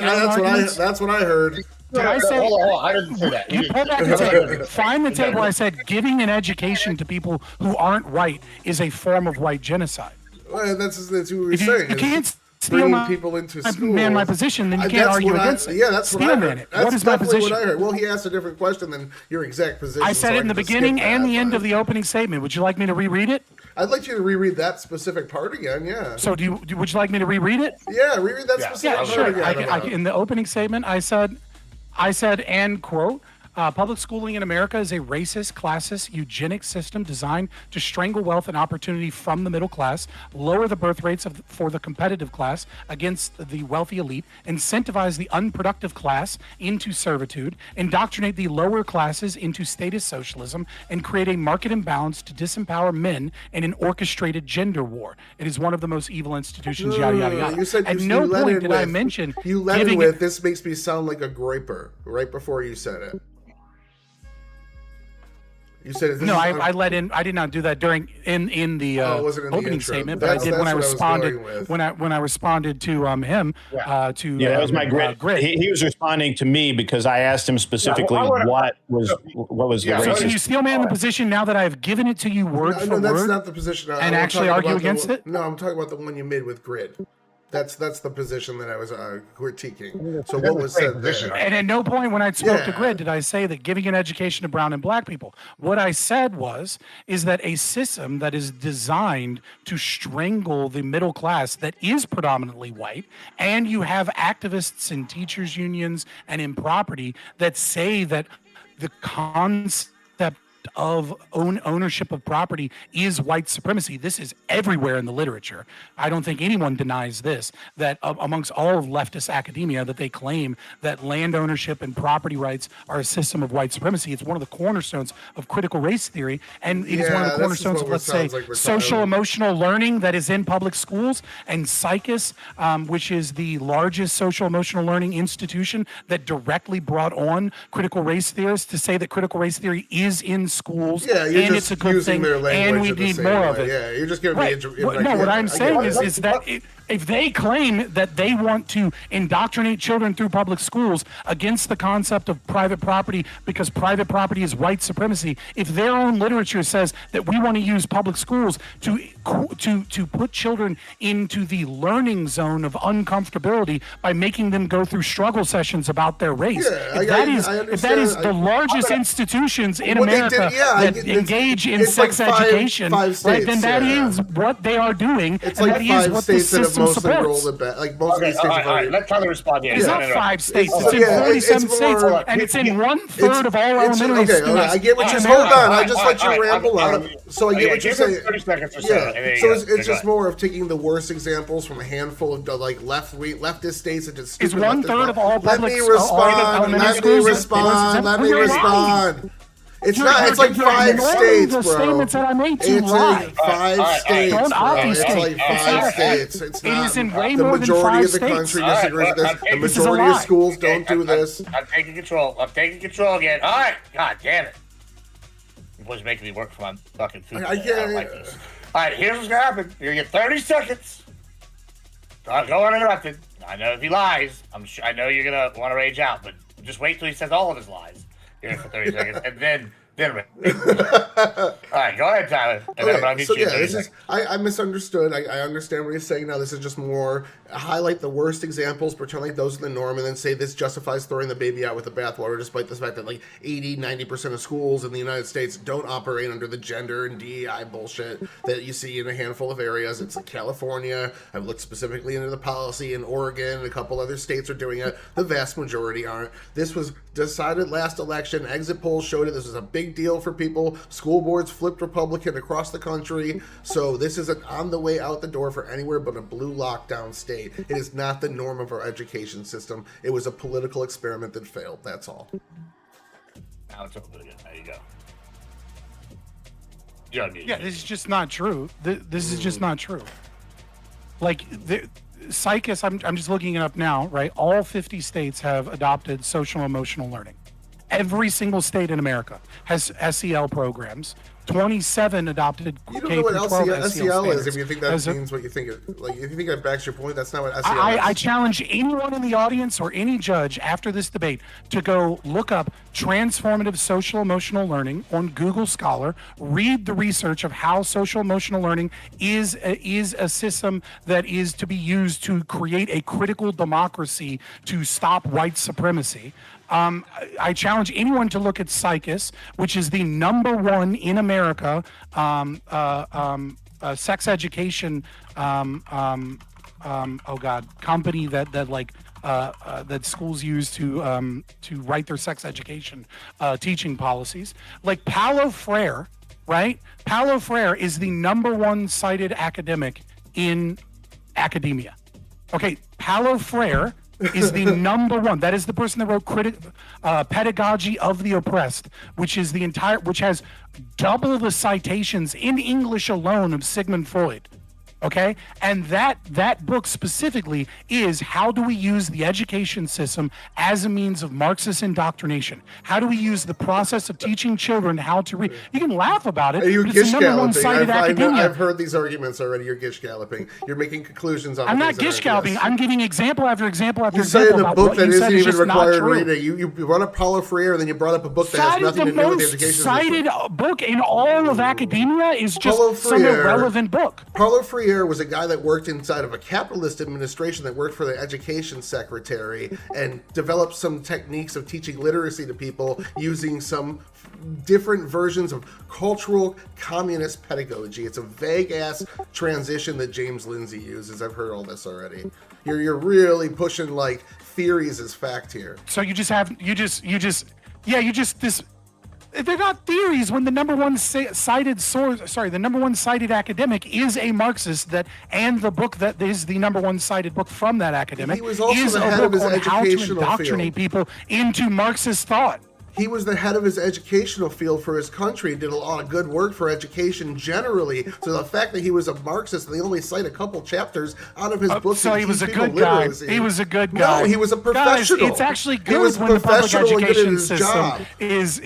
is completely. I don't think fear-mongering somebody this was is a communist takes away from the fact that they actually made contributions to an academic field. I'm not fear-mongering he's that a someone socialist. was a communist. We There are can't plenty teach of people anything that he made- that said are because communists he's that a made contributions. socialist. We can't say anything he said because he was a socialist. Ignore that he was actually at the top of his field and let a This is country's a completely education system disingenuous as it argument that you are grew. running away from the No, facts. you slapped socialist This out of is as a scary completely disingenuous. buzzword. He's a You socialist. lied about social.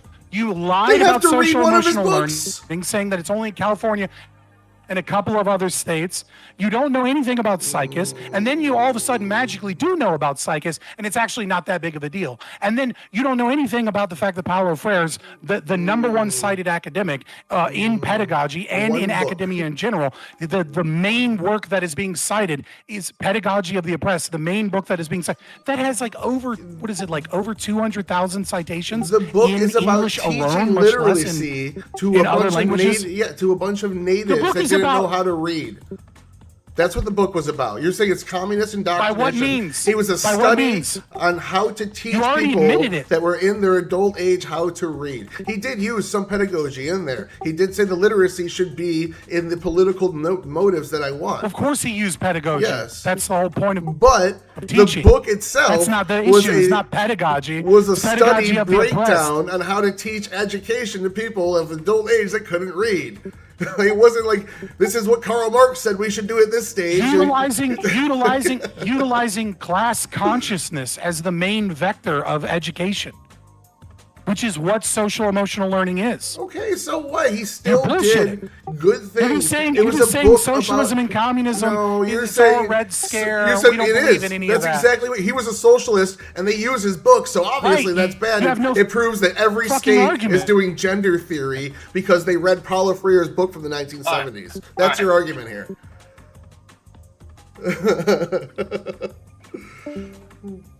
No, it's one piece. It's one piece of evidence. Amongst a list of evidence that you all called gish galloping, because apparently it's gish galloping to give multiple pieces of evidence as to why what you said is not true. Yeah, this That's guy not a wrote gish book gallop, in the by the way. 70s. Gish Didn't have gallop is anything to making do with multiple gender arguments theory or DEI that are not or connected. anything. Didn't have anything to do with DEI or gender theory. He just said, "Oh, he I didn't say it had inspired anything to social do with gender emotional theory. Yes, that was the goalpost. I will say that gender theory and queer theory is a form of critical theory, without a doubt. Yes, That was the obviously. argument that I made that Anybody- you were critiquing no one would deny that. was about 5 states teaching gender theory, and you're like, but they all teach social emotional learning, and Paulo Freire had an influence in that, and you never tie the two together. You so just 45 shifted. states have no concept of gender shifted. theory whatsoever. They may have some, but That's they your don't claim? teach it. They don't teach it to the level where parents were appalled about and voting against. Yep, most states don't allow. They follow Trump's executive order. I think only 5 states Well, right they now. don't teach you that much, so it doesn't exist. Yeah, Look, the argument that we are critiquing is my opening argument, where you made the claim that I am saying that educating black and brown people is a form I've already of corrected white that. I genocide. said I got that wrong. And what I'm saying is that no, that is not the case. What I'm saying, yeah, I agree. And what I'm saying is no, that is not the case. What I'm saying is when you have people in positions of power though limited they may be. When you have an ethically and or openly support leftist ideology that claims that the public school system ought be a vector and petitions the Biden administration for more funding for social emotional learning and things of that nature, that this system is inherently weakened to corruption because it is a monopoly run by the state, as opposed to a free market of private schools where parents can go, wow, I really don't like what's in this school system. I'm going to pull my kids out of this school system and go to another school system. But instead, what you argue is that this small number of people get real loud at the local school board meeting, of which the FBI was used to put parents at school board meetings on a special list to track them because they were disrupting the school system. Like you know that happened, right? That the FBI used the laws that we use to target domestic terrorists to target parents that said anything about what was going on in their school system because they wanted to push forward, and it was only after they put them on specific lists to track all of their communications. What did they do with them? What did they do? When you say target, what did that imply? Targeted them to record all of their messages, emails. That implies that they are watching parents, hoping that they can find any forms of connections with things that they disagree with, as opposed. They took a look into somebody to make sure there was nothing further there. The fuck is this? If you have nothing to hide, you should let me search your car. Gay ass shit that you are injecting into this fucking system. Do you have any bit of American in you at all? Do you love this country at all? Even the concept of liberty aren't going to save your fear mongering. The debate prompt isn't my. I'm attacking the retarded ass. The debate prompt isn't your ad hom. To save the FBI, parents on fucking rashness, as opposed to the free market actually being able to be a system. Red herring. Cool. Take it over. All right, so we're gonna go to judges now. It's judges' time and one timetable, and totally unrelated to the prompt or anything. I just thought this was an interesting tidbit. Since we're talking about contributions by terrible people, Hans Scharf and Von Braun both were Nazis, and they're the master of interrogation of the FBI. That's the guy. He created the modern interrogation system. And Von Braun, no contributions that I can think of off the top of my head. But interesting facts there. I don't know. We'll start with Mr. Malawi today, I think, for this question session. Who do you got for your question? Trying to calm it down so he goes to the lawyer. Scott, you talked about social emotional learning being in every state, but then when you started talking about why you had an issue with it, you talked about specifically transformative social emotional learning. And because I was a former teacher, there is a difference. Social emotional learning is typically the broader category of attempting to provide children with skills to deal with challenging emotional situations, deal with their peers, etc. And then transformative social emotional learning is that with an aim of social justice, right? So they are also, they do seem meaningfully different in some way. So because you talked about it being in all 50 states, do you know whether transformative social emotional learning is in all 50 states, or is it that just social emotional learning is in all 50 states? What I said is social emotional learning is in at least 44 states. That there is some level of social emotional learning adopted. But that doesn't mean that it is like a primary program in every classroom. I also said that it was 1/3 of elementary school children, right? Which is the claim by Psychus, which does support transformative social emotional learning, and he's the largest purveyor of sex education guidelines in America, though that is also not in all 50 states. What I would say is that you are correct, that it is of my opinion, and I think it is fairly obvious if you dig into it, that CASEL and social emotional learning are a vector for transformative social emotional learning. Social emotional learning is something that would have been a good idea for school guidance counselors. It is, in effect, a form of counseling. It is a form of therapy. And there's absolutely zero reason for teachers to be utilizing it. And there's absolutely zero reason for these untrained professionals to take a fucking online class to try and do this. It was originally created to deal with conduct disorder and oppositional defiance disorder. I'm the judge, so you gotta let me talk. When I can cut you off, you can't cut me off. It's just the nature of the power dynamic. But I was just finishing my sentence. Yeah, I understand. The pushback is there. Like, for example, when I was teaching, I used to do a unit on if you get in a fight with your friend, how do you solve the fight? That was classified as social emotional learning, right? Because it wasn't an academic skill, it was a social skill. Right. So like, do you have a problem with stuff like that? Look, I think when you say, do you have a problem with this specific case that may or may not be defined as social emotional learning? Like if we individuate it to that degree, then like, yeah, no, I don't have a problem with you as a teacher teaching that. But what I'm saying is when some of the seminars have been leaked of social emotional learning, where they teach teachers to be leaders, to get credentials so that they can get promotions in schools, what do you find? What you find isn't teach kids not to fight and like be present in their emotions. What you teach is, they bastardize Vygotsky's zone of proximal development, which is, a concept of scaffolding, right? Like where you go to the limit of what it is that a child knows, and you engage with them at that limit so that they can learn and grow, as opposed to teaching them something too easy or teaching them something too hard. And instead they turn that into the zone of optimal learning, which is where they tell teachers to make their children uncomfortable about race, class issues, community issues, violent issues, so that those children can sit in that uncomfortableness. You do not need to tell me on there's a wide spectrum of what is. I'm totally on board with right, but that is SEL those are regular SEL CASEL seminars where they're teaching teachers, right? Yeah, so there is a spectrum. Yeah, and part of the challenge is how do you tell the difference between the two is actually kind of like a large question. But because I know that I am also going to be time limited and other judges have questions, I want to make sure I grilled Tyler as well and not just you this time around. So Tyler, one of the things I asked Scott last time was that it seemed like he had to abolish quite a lot of our current systems to make his plan work. But you've been very open that you have a lot of criticisms of the current school system, but you haven't really said why you think you have an optimistic view of it going forward. Like, if there are so many problems with it, why is maintaining the status quo better than doing some kind of radical alternative?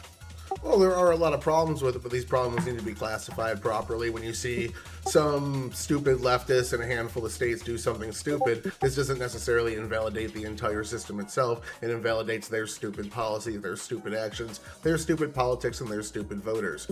So also, like, I was very open as to how much, with her question about voucher programs, I was very open to flexibility on that.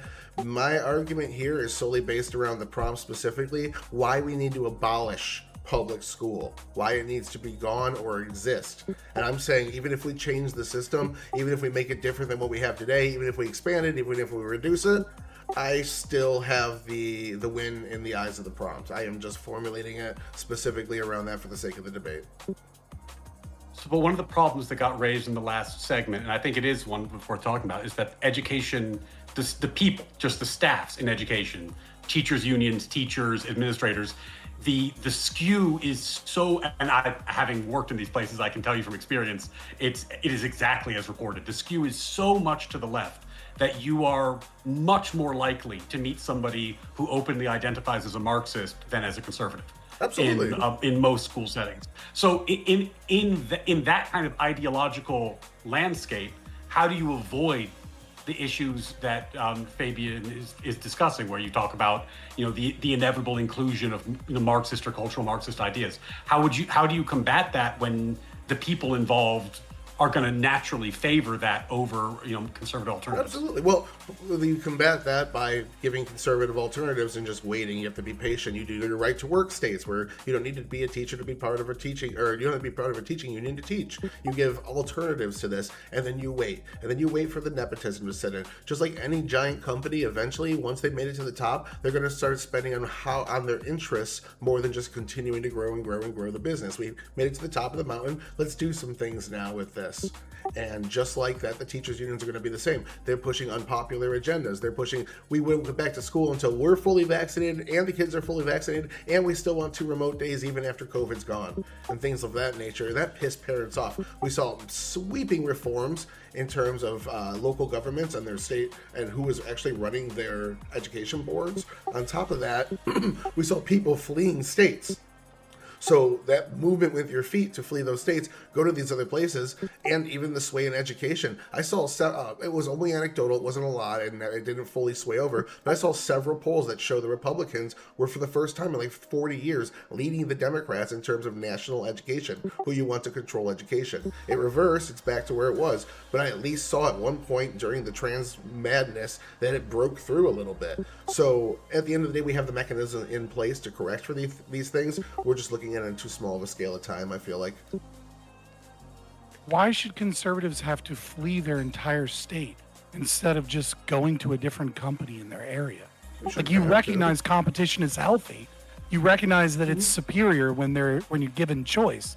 Yet you don't want to give the freedom of parents to actually have that choice. Well, I you want would to force them to move to an entire new state. I would if we expanded like Abby's question asked. So I would then. Yeah, we're gonna go to the next judge because we're getting close to time here. So let's go to, speaking of Abby, let's go to Abby.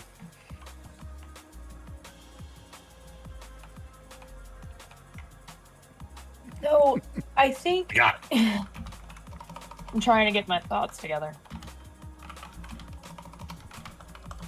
If you're not ready, we go to Grid. Grid, are you ready? Yeah, You go go to fight. Grid. Yeah. Grid looks ready to fight with somebody. I'm ready to hear a judge fight. No, we don't want judge fighting. We want judges asking questions. Go ahead.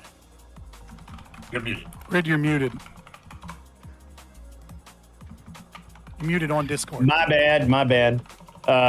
So I feel like you guys got off into kind of some weeds there that I didn't really care about and didn't really have I didn't feel like had a lot to do with the actual topic. It was very interesting, but again, it wasn't really there. Question for I'm going to start with Tyler this time. Tyler, question. You keep maintaining that the government needs to be in control of this, and yet would it surprise you to learn that every year since the formation of the Department of Education, the amount of literacy and test scores have declined versus before it existed in 1982 is when it was founded. Would that surprise you to learn that? No, I'm going to pull an Andrew Wilson tactic here and say, just for the premise of your questions so far and statements in the past, that's 7 to 8% of education funding that goes to federal, and any questions regarding the Department of Education, we could completely abolish it, and my prompt would still be the same. So I would say, hold on. Did you say 7 or 8% went to Department of Education? Because Department of Education is the $950 billion budget. They get about 89. That's just the Department of Education. No, they get about 89. No, the 900. Yeah. The 981 that I mentioned is the combination of both state and federal. Yeah, it's about 7%. But isn't hold on. The Department of Education's budget is $950 billion. Is that not correct? The Department of Education doesn't have a budget that big. I'd have to look it up again. I think it's something like 50. But our military doesn't even still, have that. Hold on, I think it's more than that because we spend more on education than the military. Yeah, hold Just on. federally. Hold on. Federally, I mean, well, and I was trying not to get into the federal versus whatever, but guys, the last 10 years, the Department of Education spent $10 billion that they can't even account for. They know they spent it, but they don't know where it was spent. So, guys, 10 out of 50 would be insane, but 10 out of 900, billion, I could actually, that's like 10%. So abolish the whole It's Department of Education. It's 79 billion. That's what the Department There of you Education go. got. It's just 79 billion. Okay. So you're just saying that you'd be fine with, but would it? Well, But the fact is that, hold on. I guess my problem is it's not necessarily the money. It's the fact that they're the ones imparting the policies that you're talking about, and they've done a poorer job of it than it was just when it was just run by the states.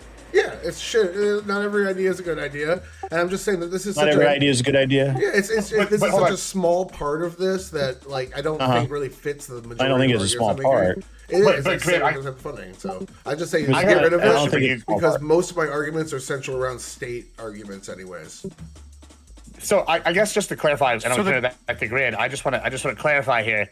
Grid, are you to you, Grid specifically? Are you asking? I guess I'm just confused what you're asking here because I guess the prompt is, public schools existing, right? Right. Yeah. So Are you saying, Grit, are you implying? Yeah, I guess. No, I'm not implying anything. I'm making the observation. Okay. Just curious. Yeah, I'm making the observation that that Tyler said multiple times that he wants the government to set the standards. Currently, the standards are not set at the state level; they're set at the federal level by the Department of Education. If that's the case, then he can say, "Well, okay, abolish the." I get what you're saying. Okay, I understand. My bad. And the fact is that every year the Department of Education has existed, education in this country has gotten worse. I'd say that maybe is correlation with the government. So the government doesn't seem to be doing a good job, can you help me out with that? Well, those are two different metrics to judge on. The standards are made in a different way, a different mechanism. They bring in people from the private industry. They sit down and discuss what is a universal standard that we need somebody to achieve before we can call them a certified doctor, certified X, Y, and Z. And that's why they generally get these credentialists from. So that is made differently than the Department of Education pushing DEI policies. Okay, I'm not going to debate you on this. I think that I'm not going to debate you on this. I think you're conflating a couple things. First of all, who decides who a doctor is the Department of Medicine, right? Like the ADA or whatever the fuck it is. AMA. Thank you. I'm sorry. Those are the standards I was referring to. You just said who's a doctor and the standards. I'm sorry, but am I confused? And that's what the Department of Education uses to deem if a college is actually teaching people certified degrees to become a doctor. They're not. It's defined by one and enforced by another. No, they're not. That's incorrect. In high school, you don't have. Nobody's learning. Nobody's taking medical courses in high school.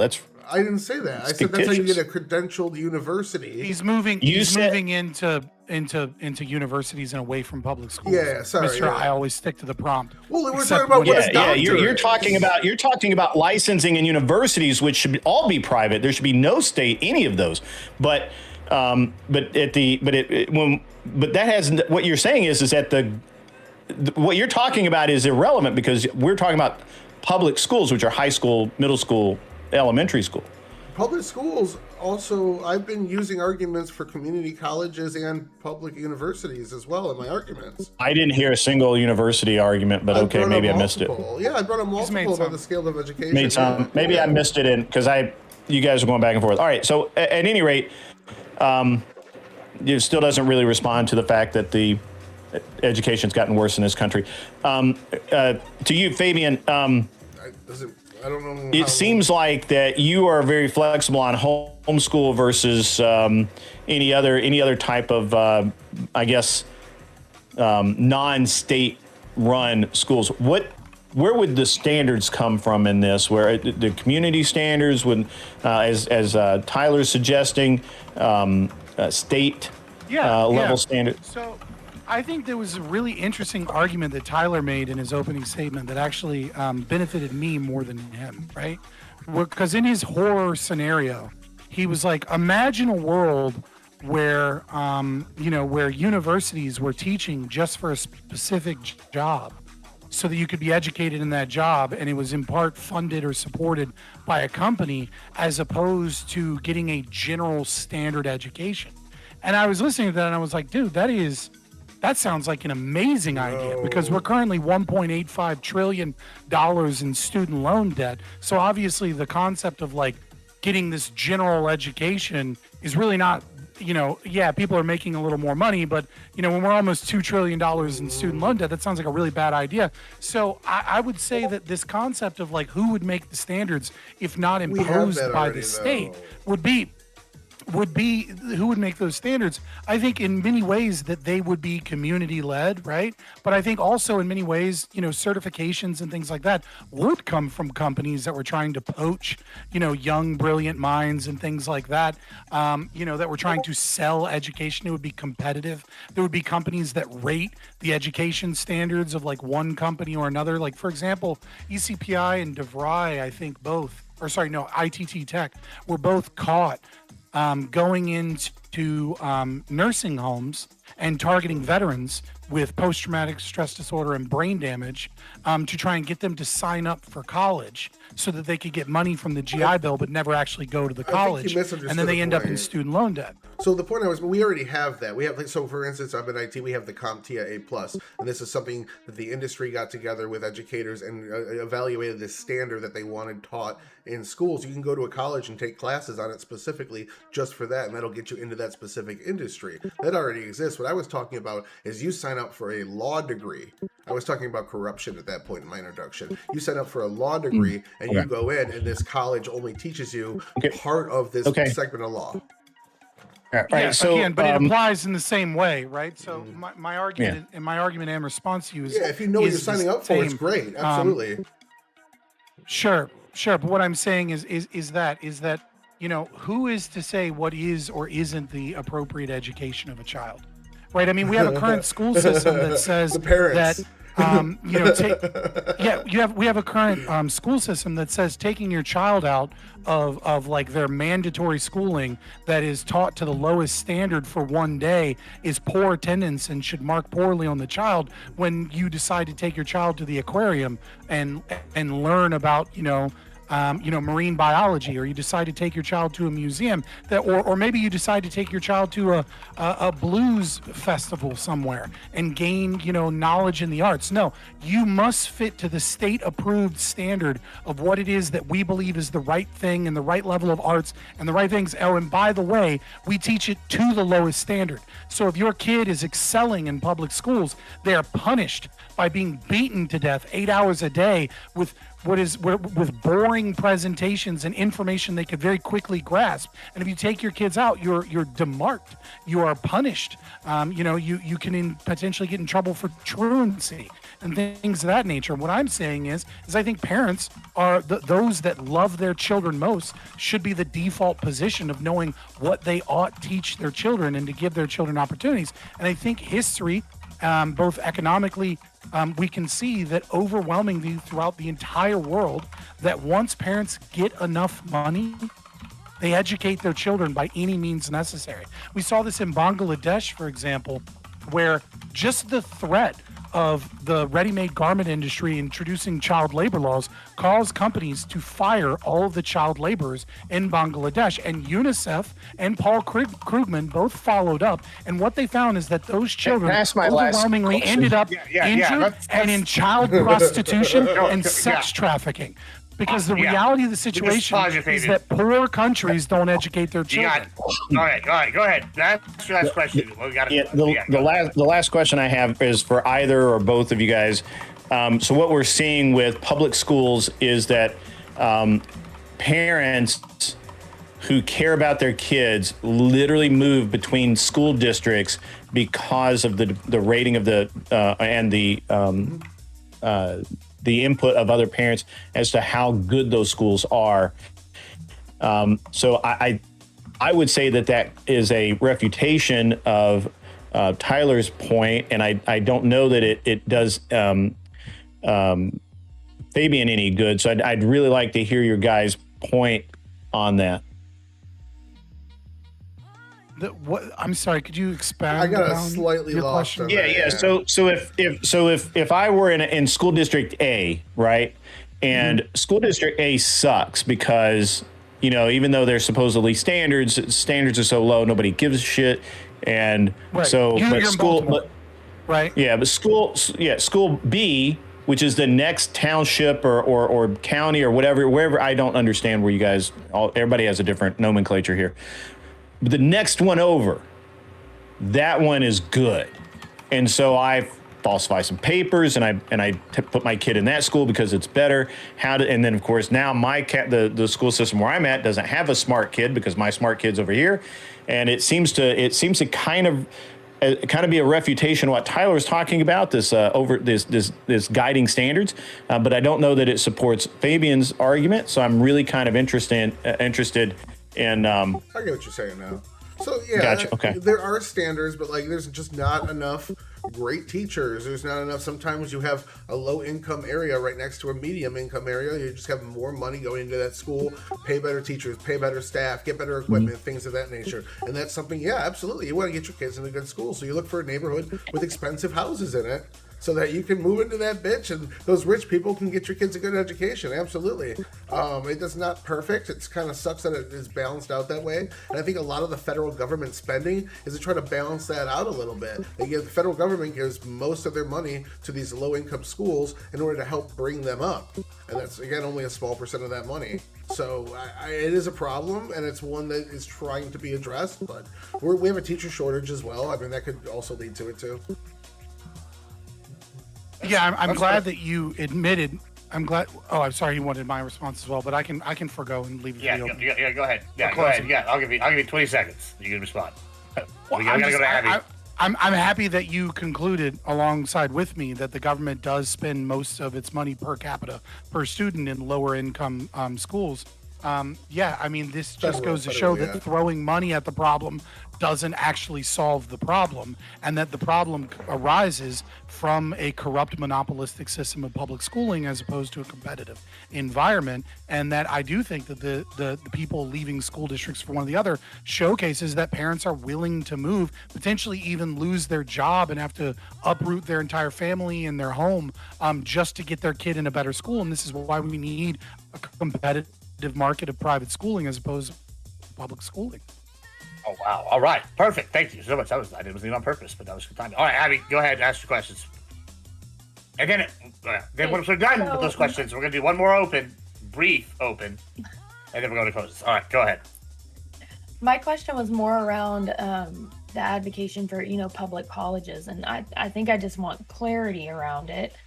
So you're saying that we need public schools also because we need public colleges to be able to set the standard for doctors, lawyers, etc. But from my understanding, only 27% of public college graduates even use the degree they go into the field that they get their degree in.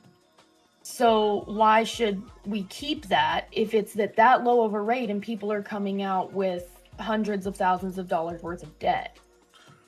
I don't understand how the two are correlated, though. Like, are those people coming out with debt and not using their educations the one that are going into these high-skilled jobs? Because I don't see that as the case. I see people going to English lit majors and art majors that end up becoming bartenders and things of that nature, where if somebody goes in to become a doctor, there's such a demand for doctors right now. Why the hell are you not going to go in there and make $200,000 right out the gates, or a lawyer or something of that nature? A lot of those people are using their degrees in the creative class. But yeah, absolutely, there's a lot of stupid bad degrees that they make available for people, but that's kind of the free market. If somebody's willing to pay, who makes them available?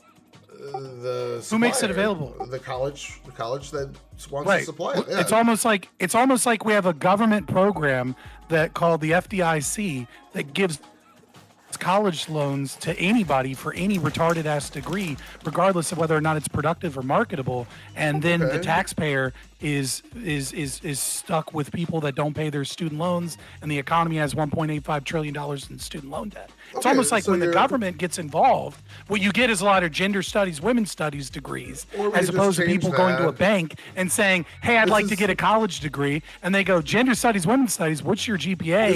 Isn't this marketable? How are you going to make money? Fear-mongering, the anecdote. Fear-mongering? Yes, I'm talking about reality. Out with the bathwater. Yes, you're talking about a small percentage. Most people don't even get student loans. I'm not talking about a small percentage. Most people pay off their student loans just fine. Something like 90%. Most people don't have a problem with that. That's only when you calculate people that graduate college. There are a ton of people that start college, get student loans, and then don't finish college and don't even have the degree to show for it. Okay. And we were talking about the fact that the overwhelming majority of people do not use their college degrees. You can't just slap the word fear-mongering on something and then just say, therefore, it's wrong. Yes, I can, because you're trying to use that to invalidate the prompt, when all we have to do is change it. We could say, you only get the student loan if you do a degree that's in high market demand. Yeah, if only we change the prompt, then I'm magically right. No. I'm showcasing I'm You're saying showcasing that throw when out the program. government Yes, is I know. involved, the prices skyrocket, and that people You're do saying, not benefit yes, I from get it. that. When you're saying when government is involved, it's always bad because potential bad can happen. What I'm saying is we change the program to only saying give. bad's happening Holy right fuck! now. Let Look me get a outside. sentence out. I'm saying we change the program so that we only give these fucking these loans to people in high market jobs. That would solve your problem and still not invalidate the prompt. What you're doing is you're saying, If look at only that we bad had thing, changed the government entire bad, system, it'll I be win fixed. prompt. Yeah, if we made, Okay, if we all made right, small hold on. tweaks to the policy, yes. All right, boys. It's not going to magically fix the problem. Commentate, mijo. Commentate. All right. Abby, what else you got? I'm good. I'm good. All right. All right, fight. Now fight, bitches. You got 8 minutes. This is all that's been, is just pick out a problem. Say, there's no other way we can do this besides throw out all the government because there's a problem here, despite the fact that that problem not existing That's your 95% of the time. No, that's your point. Is you're That's saying, your argument. look at this bad That's- thing no, happening hold in on, 5 pause. states. Throw out all of it. Okay, yeah, I get that you straw man, and that's your only argument that you've had thus far. But your argument Ryan went is through the that when SEL I thing say and how you were wrong let on that. people have choice, I wasn't wrong. I was absolutely right, and I bodied you on that. 100%. You were proven to be lying shifted 6 ways from goalpost to Sunday, goalpost to and every goalpost piece of over and evidence I over. gave you, and just then the called judge gish came galloping. in. The judge came in was like, actually, you got that wrong. SEL isn't this, and like you went from like me saying 5 schools are teaching DEI and trans rights to saying, look at how many schools are teaching SEL, and then with no proof shifted to transformative SEL, just shifted to something completely different because the name sounds the I same. gave tons of You proof. You called it shifted over and I gave over and tons over. of proof. It was I get super that you dishonest. want to. I get and it that you had want to nothing try to and do with the relive prompt. what you think is your greatest hits, but you have lied throughout the entire process. All you've So done let is me move shift on. away from the topic. I've already bodied you on this. Shift away from the topic I've already over and bodied you over on and this. over I have and a whole over list of because- things that you're saying that are because wrong. because So you let's can't go into address the another thing that actual you don't argument. understand. No, I've already addressed everything about You psychics, how have many not. states it's I've in, got what multiple transformative points here. social emotional learning I've is. tried to bring up Yeah, I multiple get- times that you have not addressed. Social emotional learning has nothing Name to do one. with this. Name one right now. Name one. Name one point that I refuse to address. Name Okay, one. so- You have them written down. I Name do. one. I've just scrolled up to them. Relax. So I got we got to the filibuster of the topic on boom boom. Struggling poor people. What you kept going to was your tax argument. So then I refuted that by showing you the bottom 47%, or saying the bottom absolutely 47%. addressed that. You did not. The I bottom absolutely 40% addressed that. take more So this out is of another it. lie. You're You saying say that I didn't address it. Hold on, pause. you're You say still- I didn't address it. I haven't gotten the and then I sentence out specific- yet. You don't even know what my critique is yet. okay, I just sorry. I just got 2 Yeah, because words I on. remember You're like, you oh, I know what saying you're it. talking about. Your Let me argument debunk is, it. This is a point. Your argument is you this is read a my point I didn't mind. address. You read my mind No, like you read the Department so of you have Education's imaginary mind proofs. too. You didn't you say read that my I didn't mind. address. So I can't even. So you now I'm know s- what my sentence was going to be. God, Jesus Christ. Okay, please, for the love of Christ. All right, I got 6 minutes here to yell at each other, but just maybe give each other a little bit of room to talk. All right, you go ahead, and we'll start. Yeah, very with you, Tyler. quickly. You stated that I didn't address points. I told you to name one. Then you started talking about the point, and you wanted me to finish the point. But the problem is I did address that point. And how I addressed that point was specifically you brought up the tax differential and how a majority of these taxes come from the top 20%. And then I specifically started talking about property taxes and how those taxes are passed down to those people, Your tax and that it's argument. actually disingenuous. So I did indeed address The that tax point. argument. I talked about property taxes. I talked about the fact that there's nearly $1 trillion taken out of the economy. I talked about how individuals, that when there's a supply and demand, and that this is a subsidy for labor because it forces women and people into the market, that when those people pull out of the market, that those companies will have more money to pay employees, and that price exists, and that wage and labor has a price mechanism as well, and that companies would be forced to pay more brought this people. up in So my that's first sentence. 4 different ways This was I already addressed the point This was that you addressed said as well. I didn't address the No, point. this is why you should let me finish the sentence, because I already acknowledged you said this and responded to it with the fact that 47% of the country takes more out of taxes than they pay in. So getting rid of these taxes, somehow saying their lives would get better, and they'd be able to have one parent quit their job and stay at home and teach for their kids, which was the original context, is complete bullshit. And all you're saying is, if we cut taxes for the rich How is that people, complete bullshit? their rent is going to come down so much that you could quit your second job. There's nothing back in that. At the end of the day, if you stop doing taxes, they stop getting the benefits from taxes. The first-time homeowners benefits that allow them to buy that house. That's my whole argument. I'm glad that you're bringing up specifically why this is white genocide and why this is a destruction and a punishment against the middle class. Because you're absolutely right, is that the current welfare system, which includes public schools, is a subsidy program that disincentivizes parasites, people that do not actually pay money in, but instead of actually paying taxes, their marginal propensity to consume is over 1.0. And that what it does is it incentivizes people to utilize welfare and to take money as opposed to being productive with their labor and gain money. And then if you take away poverty for at least a year, most of them are people in their 20s that either just graduated school and got married and are trying to buy their first home. Generally, when people are poor and need help is when they're first getting started up, first starting their family. That's who this I wonder why they can't afford a home. That's who this redistribution goes to.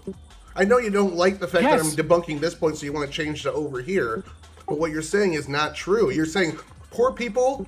I'm interested. Every time I address your argument, it's just you call taxes. The Gish Taxes are the reason we have poor you refuse to engage with it, and then say that I don't engage with it. That's what. Yeah, that's why you brought up something I wasn't talking about. Poverty is no. I never made that claim. Again, you keep saying that I'm making claims that I never made, and keep lying about what I'm saying. I have never and would never make the claim that taxes are the reason poverty exists. Poverty is the default state of man. Man must work to eat. That is true when Lenin said it. It is true when Jesus said it. And it's true when capitalism says it. It is an absolute fact that in order to be able to gain resources, you need to work to shape your environment. You're too smart to be this stupid. We're talking about productive. A specific context of poverty within an economic realm, not the word poverty generally.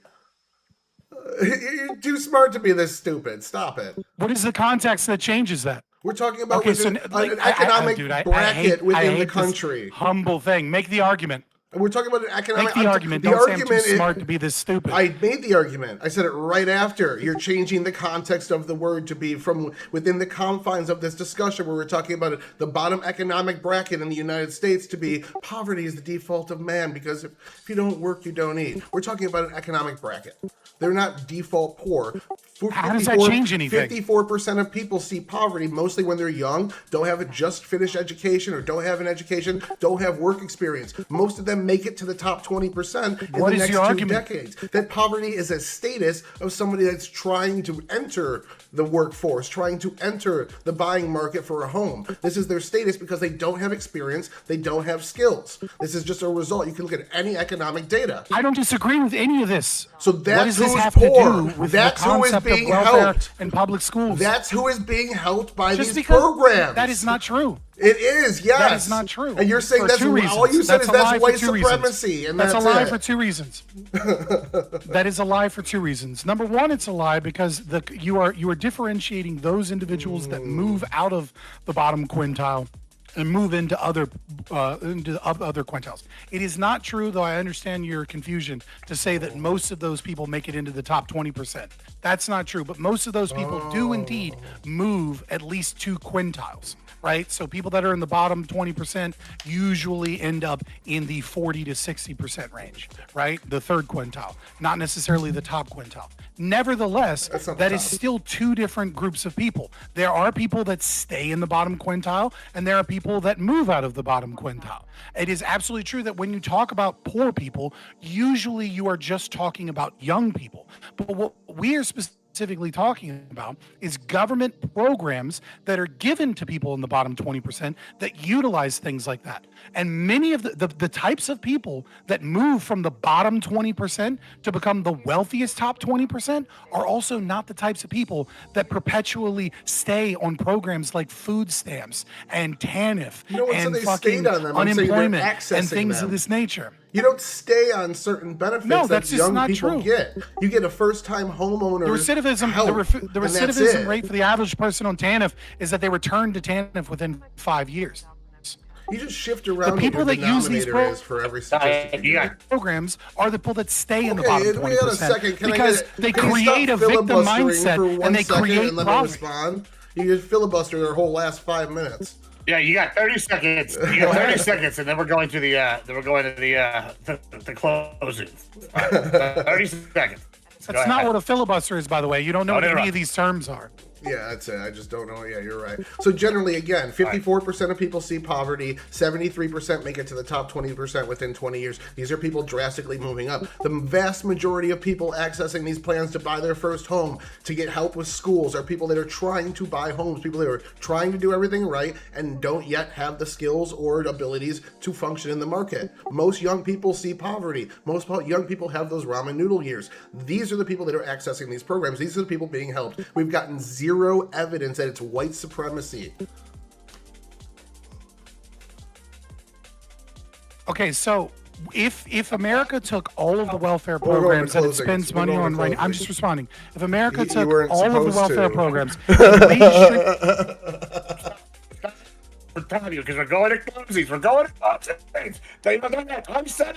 You got the 20 seconds. We're going to closings. Don't be mad. I said it. That's what we're doing. All right. Y'all got 3 minutes. Fabian, you get to go first. You got 3 minutes, and then you're going last time because you started. All right.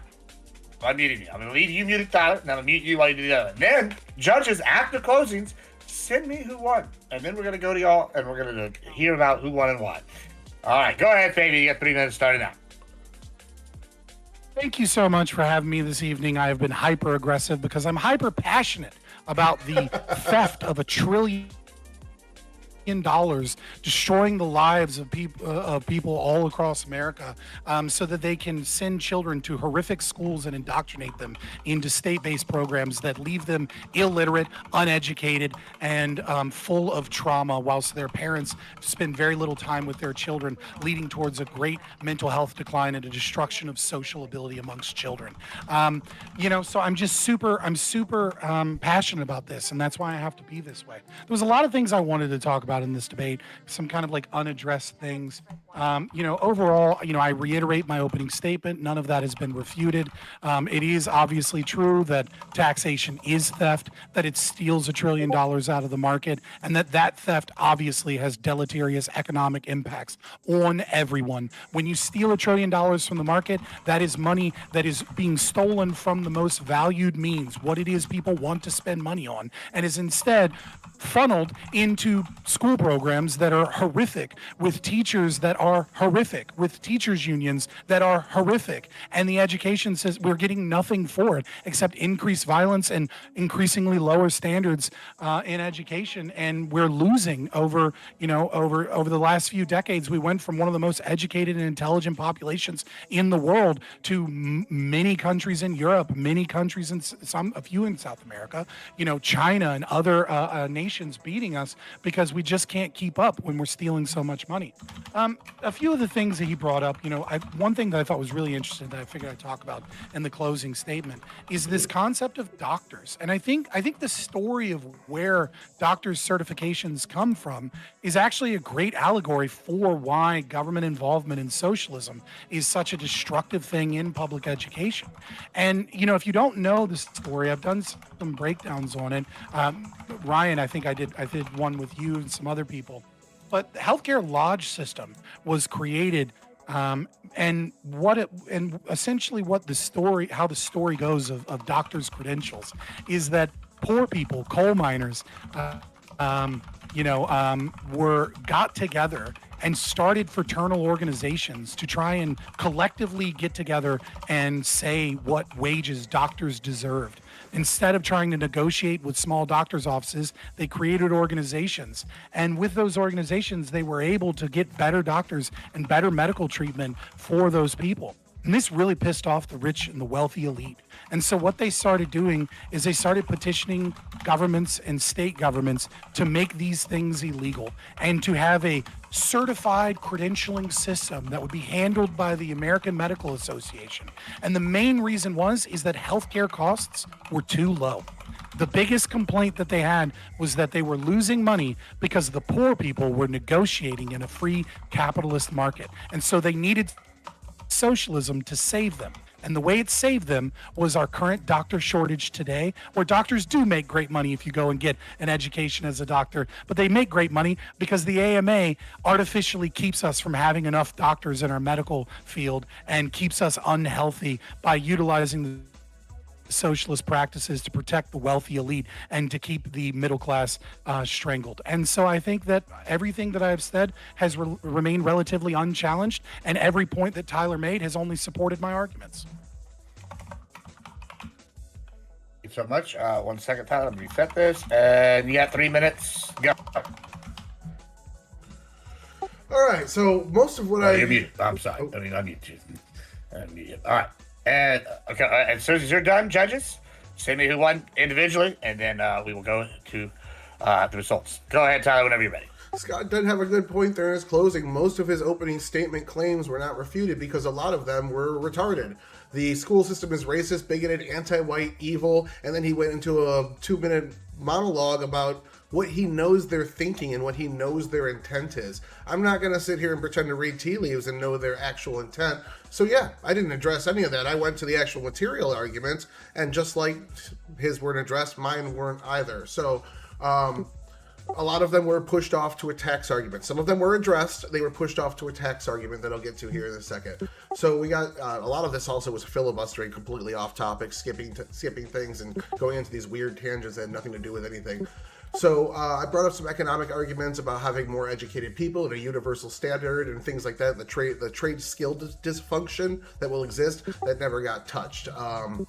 It's got skipped over once or twice, but we did go to the tax argument when it did get brought up and somewhat addressed. I talked about how young people are the ones that need help the most, something he admitted to, but then just said, hey, it's still white genocide, and moved on. Not really refuting it at all, agreeing to pretty much all of it. When asked about the universal standard in teaching, he said it's a myth that was made up and it's silly, and then brought up the healthcare system. Right now, we have a doctor shortage. We're importing doctors with the J visas at alarming rates. Hospitals are paying people for their education to go in and become a doctor because there's such a shortage on doctors, ER doctors in the ERs. Like, they're begging for more. So if there's someone out there representing doctors saying we need less, like, they're not listening to medical professionals and the government. They're just making shit up. So I would argue that they're not part of the government because the government is bringing in doctors, again, with immigration powers. We didn't get an answer to the rural and poor people, just not having, he just said, oh, it'll be better, they'll all have stuff. Never really told us why, when the rural people will now have schools, and poor people that can't afford it without government handouts in the first place will now have schools. He went back to the tax argument for that. So the tax argument was essentially that if we cut the taxes of where most of this revenue comes from is property taxes in this area. If we cut those people paying property taxes, somehow your rent will come down because their property taxes are cut. But if you cut the landlords, it'll actually come down about 5%. So your rent coming down 5% means your wife can now quit her job that you guys can barely afford to get by and homeschool your kids, because the cost of your groceries coming down slightly and this coming down slightly will actually be 50% to your wages at the end of the day. None of that being proven, and most of it falling far short from any math that I try to do. We also heard a lot of baby out with the bathwater. Look at these problems over here that exist in this area. Even the closing argument was, look at the health. We have a rising illiteracy rate. It's at 18% right now. Throw the whole system out. Don't try to fix anything. Don't try to, you just skipped all these steps and never told us why. It's just said that it's evil, it's bad, it's bigoted. Throw it out the window. So those skip steps to me were an incomplete argument, and it just never justified why fixing it wasn't better than abolishing it.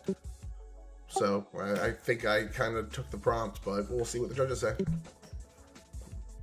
All right, thank you so much. Judges, send it in to me. We are going to make some announcements right now, real quick, while they do that. We're going to be having, at the end of the season, we're going to be putting up seasonal rankings for the end of the season rankings. In addition to the all-time rankings, they're going to look pretty much identical, but they're going to branch off separately once the new season starts.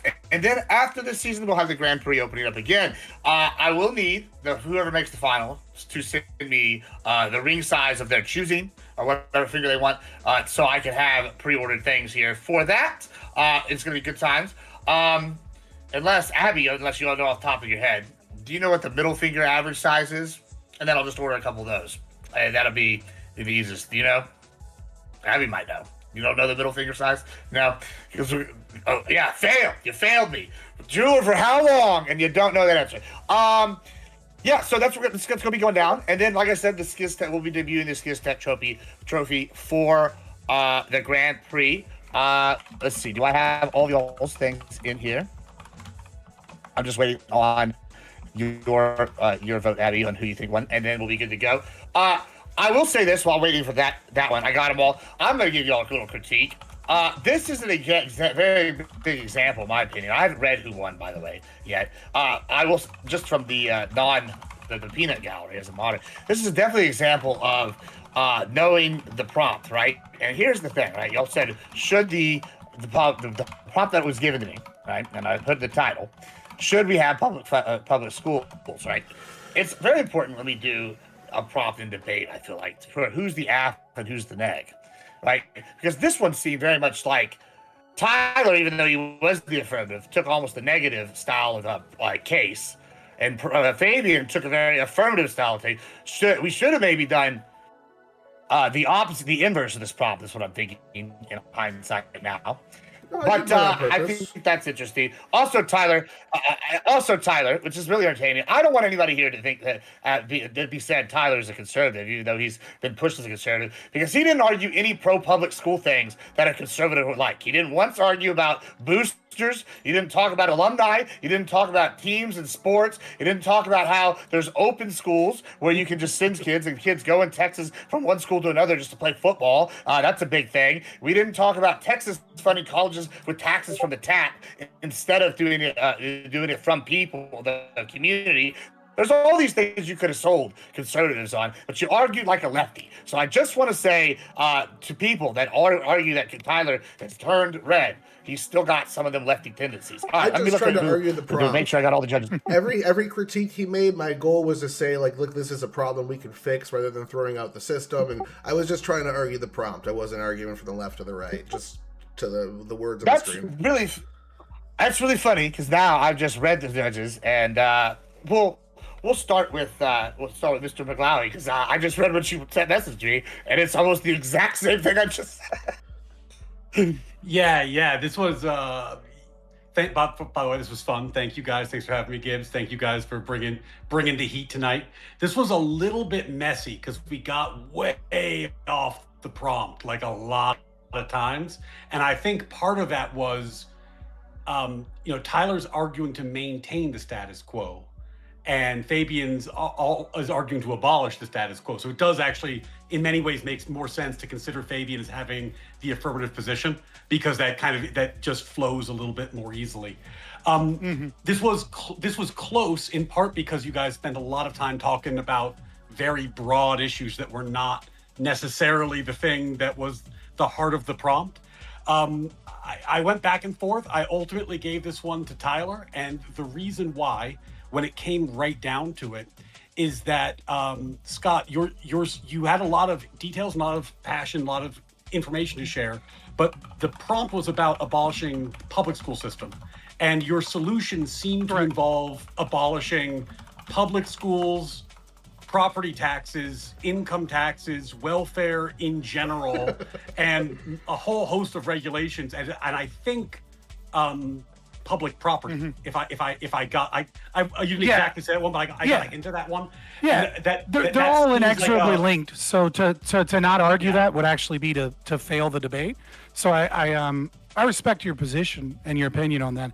I just think it's completely wrong in the sense that obviously if I am we addressed this, right? You asked me the question, would I need to get rid of these other systems? And then I gave a very detailed response to you as to why those systems are not actually necessary for the abolishment of the public schooling. But it is important to showcase that all of these things are connected.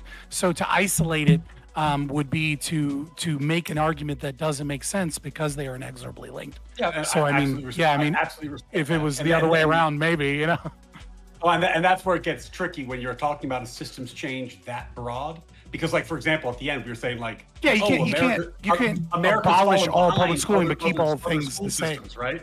And we've looked at, like, okay, well, America used to be better at education than Europe, and now we're worse. But no developed nation doesn't have a public school system. So, like, coming up with even the data to make the comparison is tricky. But I don't want to monopolize the time. I had a lot of fun. Thank you guys for being here. You guys brought a lot of heat, so it's good to be here. Can I ask a tip?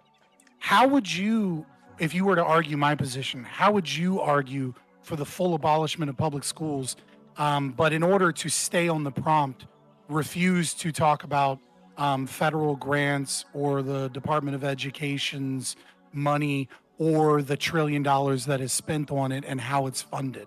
Like, do you Yeah, I think you think could that's- thread that needle?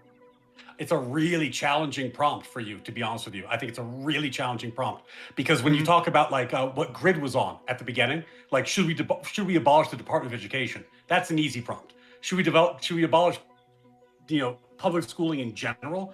That's really, really, really hard. And I think that when you're arguing for a change that big, in some sense, even though you don't have the affirmative, you have to be solution focused. Because because the concern is going to be, it's Chesterton's fence, right?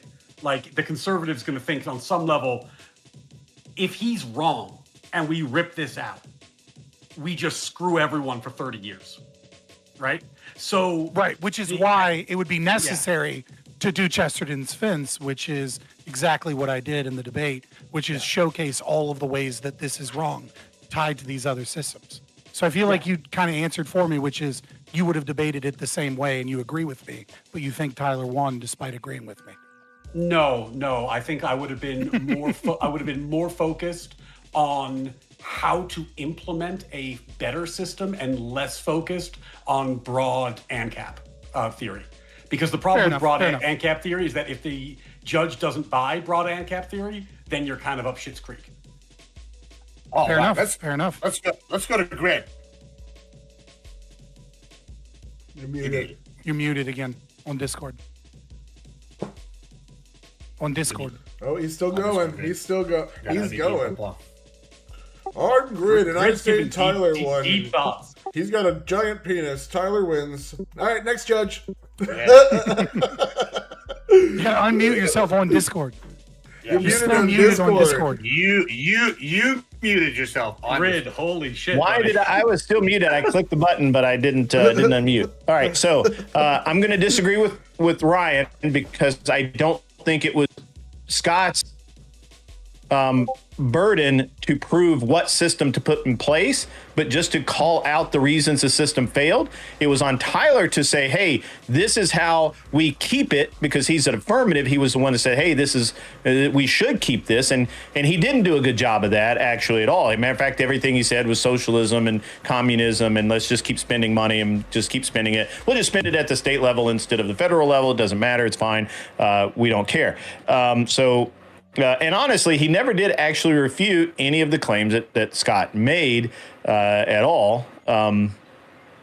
Which he didn't. I guess in theory, I felt like that. It felt like that Tyler really needed to kind of address Scott's points really pointedly, and if he was going to give solutions, give that solution. It wasn't on Scott to provide a solution at all other than disassemble the system because it doesn't work, and to prove how it doesn't work, which he did in his opening. He proved how the system is flawed and broken, and that's all he has to do as the negative.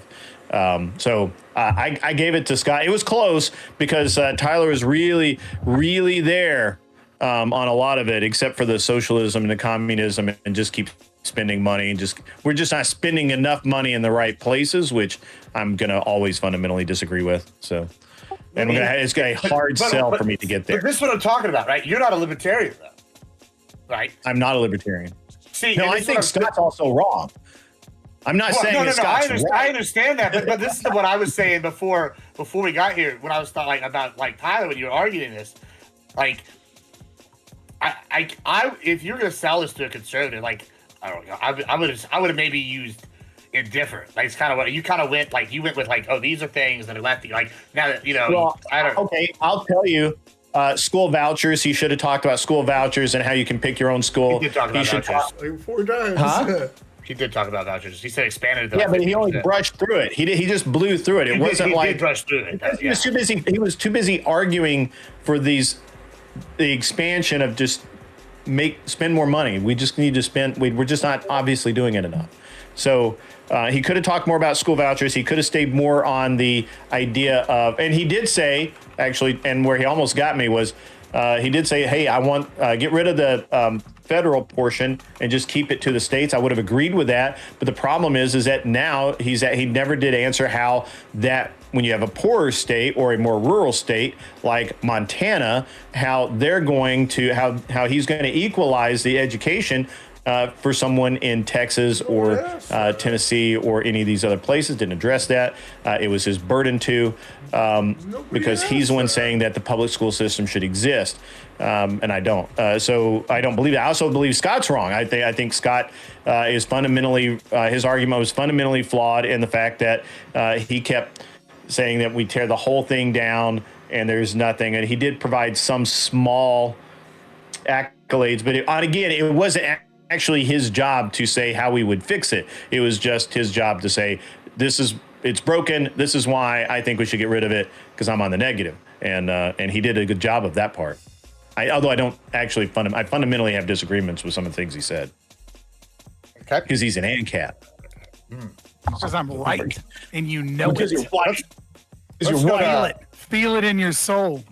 Yeah, Tyler, did you want to respond to that real quick before we go to Addy? Yeah, go ahead. Go ahead. There There was definitely, like, every critique he brought up, my strategy there was to downplay it, to say either you're using hyperbole, you're fear-mongering, this and that. The only one we actually dove into was... you shouldn't have done that. You shouldn't have done that. That was the tactic. It made your argument look weaker. But that's the thing. It's like, to say that these things aren't as bad as you're making them seem. They don't live up to the standard of throwing this out the window. This is an ideological argument. We can just go and fix the thing. Hold on. Let me get the whole point out. That was my point. So we actually dug into that at one point, and we dug into that on student loans. And I said, if we change the policy this way to get rid of the thing you're complaining about, we've now fixed the problem you're bringing up, and we don't have to throw the entire system out. I gave him a direct solution to one of his critiques. So that's I guess the problem is when you say something like fear mongering and all of that, I that's not an argument. That doesn't address what he's talking about, and it doesn't resonate with me. As a matter of fact, I just kind of discount the whole point, because to me you're just it's nonsense. It's not an argument. Well, that was why we went down rabbit holes. Like, there was what I was saying. He was saying the schools taught X, Y, and Z. And I said only like 5 schools were actually teaching trans and gender stuff to the degree where parents really didn't like it. Scott really enjoyed you saying fear-mongering. He enjoyed you doing those things because it burned up your time. That was the fear. Yeah, it burned up your time, and he didn't have to say anything. I'm just saying, after that, I turned around and explained what I meant by it, is that you're saying this is happening in a couple really left-wing states, not the country generally. This is why it's fear-mongering. This is why it's hyperbole. This is why it's this. So I did try to give those arguments. I thought I made quite a few. Yeah, I think you were wrong on the fear-mongering one, to a certain degree, and I think it's just buzzwords. Debate, but nevertheless, I think you have to be. I would say you have to be careful about using debate bro terms or logical fallacies, right? If they're wrong, right? Because and you have to be careful about sprinkling them in too much, where you end up looking like Destiny, right? Like you end up looking like you're just dismissing an argument as opposed to engaging with the argument. I think I think the fear mongering thing would have sold actually really well if you weren't saying filibustering when I wasn't filibustering, or gish gallop when you know that's not actually what a gish gallop is, because a gish gallop is when you make several arguments in a row so that the person is incapable of addressing the first, second, third argument and only left with the fourth argument. Yeah. Right, like if you'd have been like, dude, if you'd been like, oh, well, let me address it, right? And then you had saved the fear mongering in the pocket, it would have made me look crazy, right or wrong, right? But instead, you had already prefaced this by making the claim that I had made like 7 different logical fallacies that I didn't make. I think I would say hold those in your pocket. But yeah, I do think maybe I threw them out. I absolutely disagree. But filibustering is that, like, where you just kind of take up time talking, like, for a long. We can do this in a debate review. Yeah. Evan still needs to get hers. Yeah, we're gonna time even if you were right. I'm just saying, even if you were right on all of them, if you say it too much, people get weary of hearing those terms in general. Yeah, you guys can't respect the time limits even after the debate's over. I'm winning now, and so we're gonna go to Abby. And you're gonna tell us who won and why, because it's now decided. Well, first of all, Yes, thank you for having me. I gave it was close. It was close because I kind of flipped back and forth between like who sold me, right? And strictly sticking to the prompt. And I ultimately gave it to Scott. And it's because he did sell me, right? It was one of those and it really did boil down to what you guys were just talking about. It felt as though during the debate you weren't really contending with his points, you were just dismissing them. So, and it felt very like kind of dismissive. He'd make a point and it seemed as though he was kind of contending back with yours. And I just felt that he stood his argument a little bit better for giving many examples as to why we should kind of scrap it and start over. Maybe form a different system. And like Grid was saying, it wasn't really his wheelhouse to be able to provide that other system just for reasons why the current system isn't working. And he was able to provide lots of, reasons why it wasn't working. And instead of kind of contending with his reasons for why this thing isn't working, it was dismissed kind of entirely. I think when it boils down to, yes, if you can take the position of change whatever you want, but that doesn't mean we have to get rid of it. It's almost arguing from utopia, right? Well, I'll just concede on whatever you want to change, we'll change it, right? But that doesn't mean we need to get rid of it. It was a hard one, but I ultimately gave it to Scott. Yeah, that's very good. It's good. We very close one. Thanks to all our competitors. Looks like Fabian's going on to the finals of our season, and to face the winner of our lawyer off playoff side, which is going to be Lactoid versus Pentemple. So we'll see who the better lawyer is in the debate world. And then maybe one day we can get Mr. Malawi here to come beat up on one of them as well. It'll be good. So that's going to conclude. I'll have to go get my EMF belt. Yeah. That's the good. Yes, that's a good reference. I didn't. I wouldn't expect that one. Next time I judge, I don't want it to be two people I like. I need it to be one person I really don't like, and then another person I really don't like. Well, that's That'd be easier. Yeah, that's it's better. It's unbiased that way. It was tough, man, because I was kind of rooting for Tyler, but yeah, that's rough. Yeah, well, maybe one day we'll teach Tyler what it's like to be an actual conservative. He's coming to us slowly. We'll get him all the way. Yeah, we'll pull him in. We'll pull him in. Yeah. So. Did he freeze? This is. But I know people got to go. I'm going to wrap this up. We're going to rate out. Thank you so much for everybody being a part of this. We're going to Scott, rate it out to an old Halo friend. And since they're live, and they're never live, and we're going to rate out to them. But thank you all so much for being here. I don't know when the exact next semifinal bracket's going to be, but tomorrow is going to be the next show at 7 o'clock. So tune in then, guys. And this has been long enough. Find everybody where to find them. We'll post links in the descriptions. Thank you all so much. Any last comments from anybody? Are we good to go? Yeah, good. Scott. Okay. I mean, Thank you. Scott did well, but Tyler needs an American flag background. Somebody take up a collection. Yeah. He's in Texas now. Yeah. No, he needs a Texas flag. Remember, Texas first. And then the rest of the States. If the United States, the United States is Texas and there's 49 bitches, just so y'all know. Hot, dude. Studio lights get hot. Yeah. With a green all right, we're screen. out. There you go. All right. Thanks, guys. Thanks, everybody. Bye. All right. That's some bullshit, but that's life.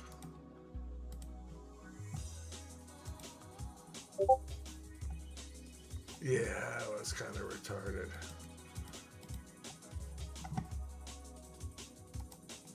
Maybe I get too autistic. I like trying to debunk people's points and not just making stupid fucking vague arguments for dumb people. They'll be like, "Ooh, yeah, he said words I like." But all right, take your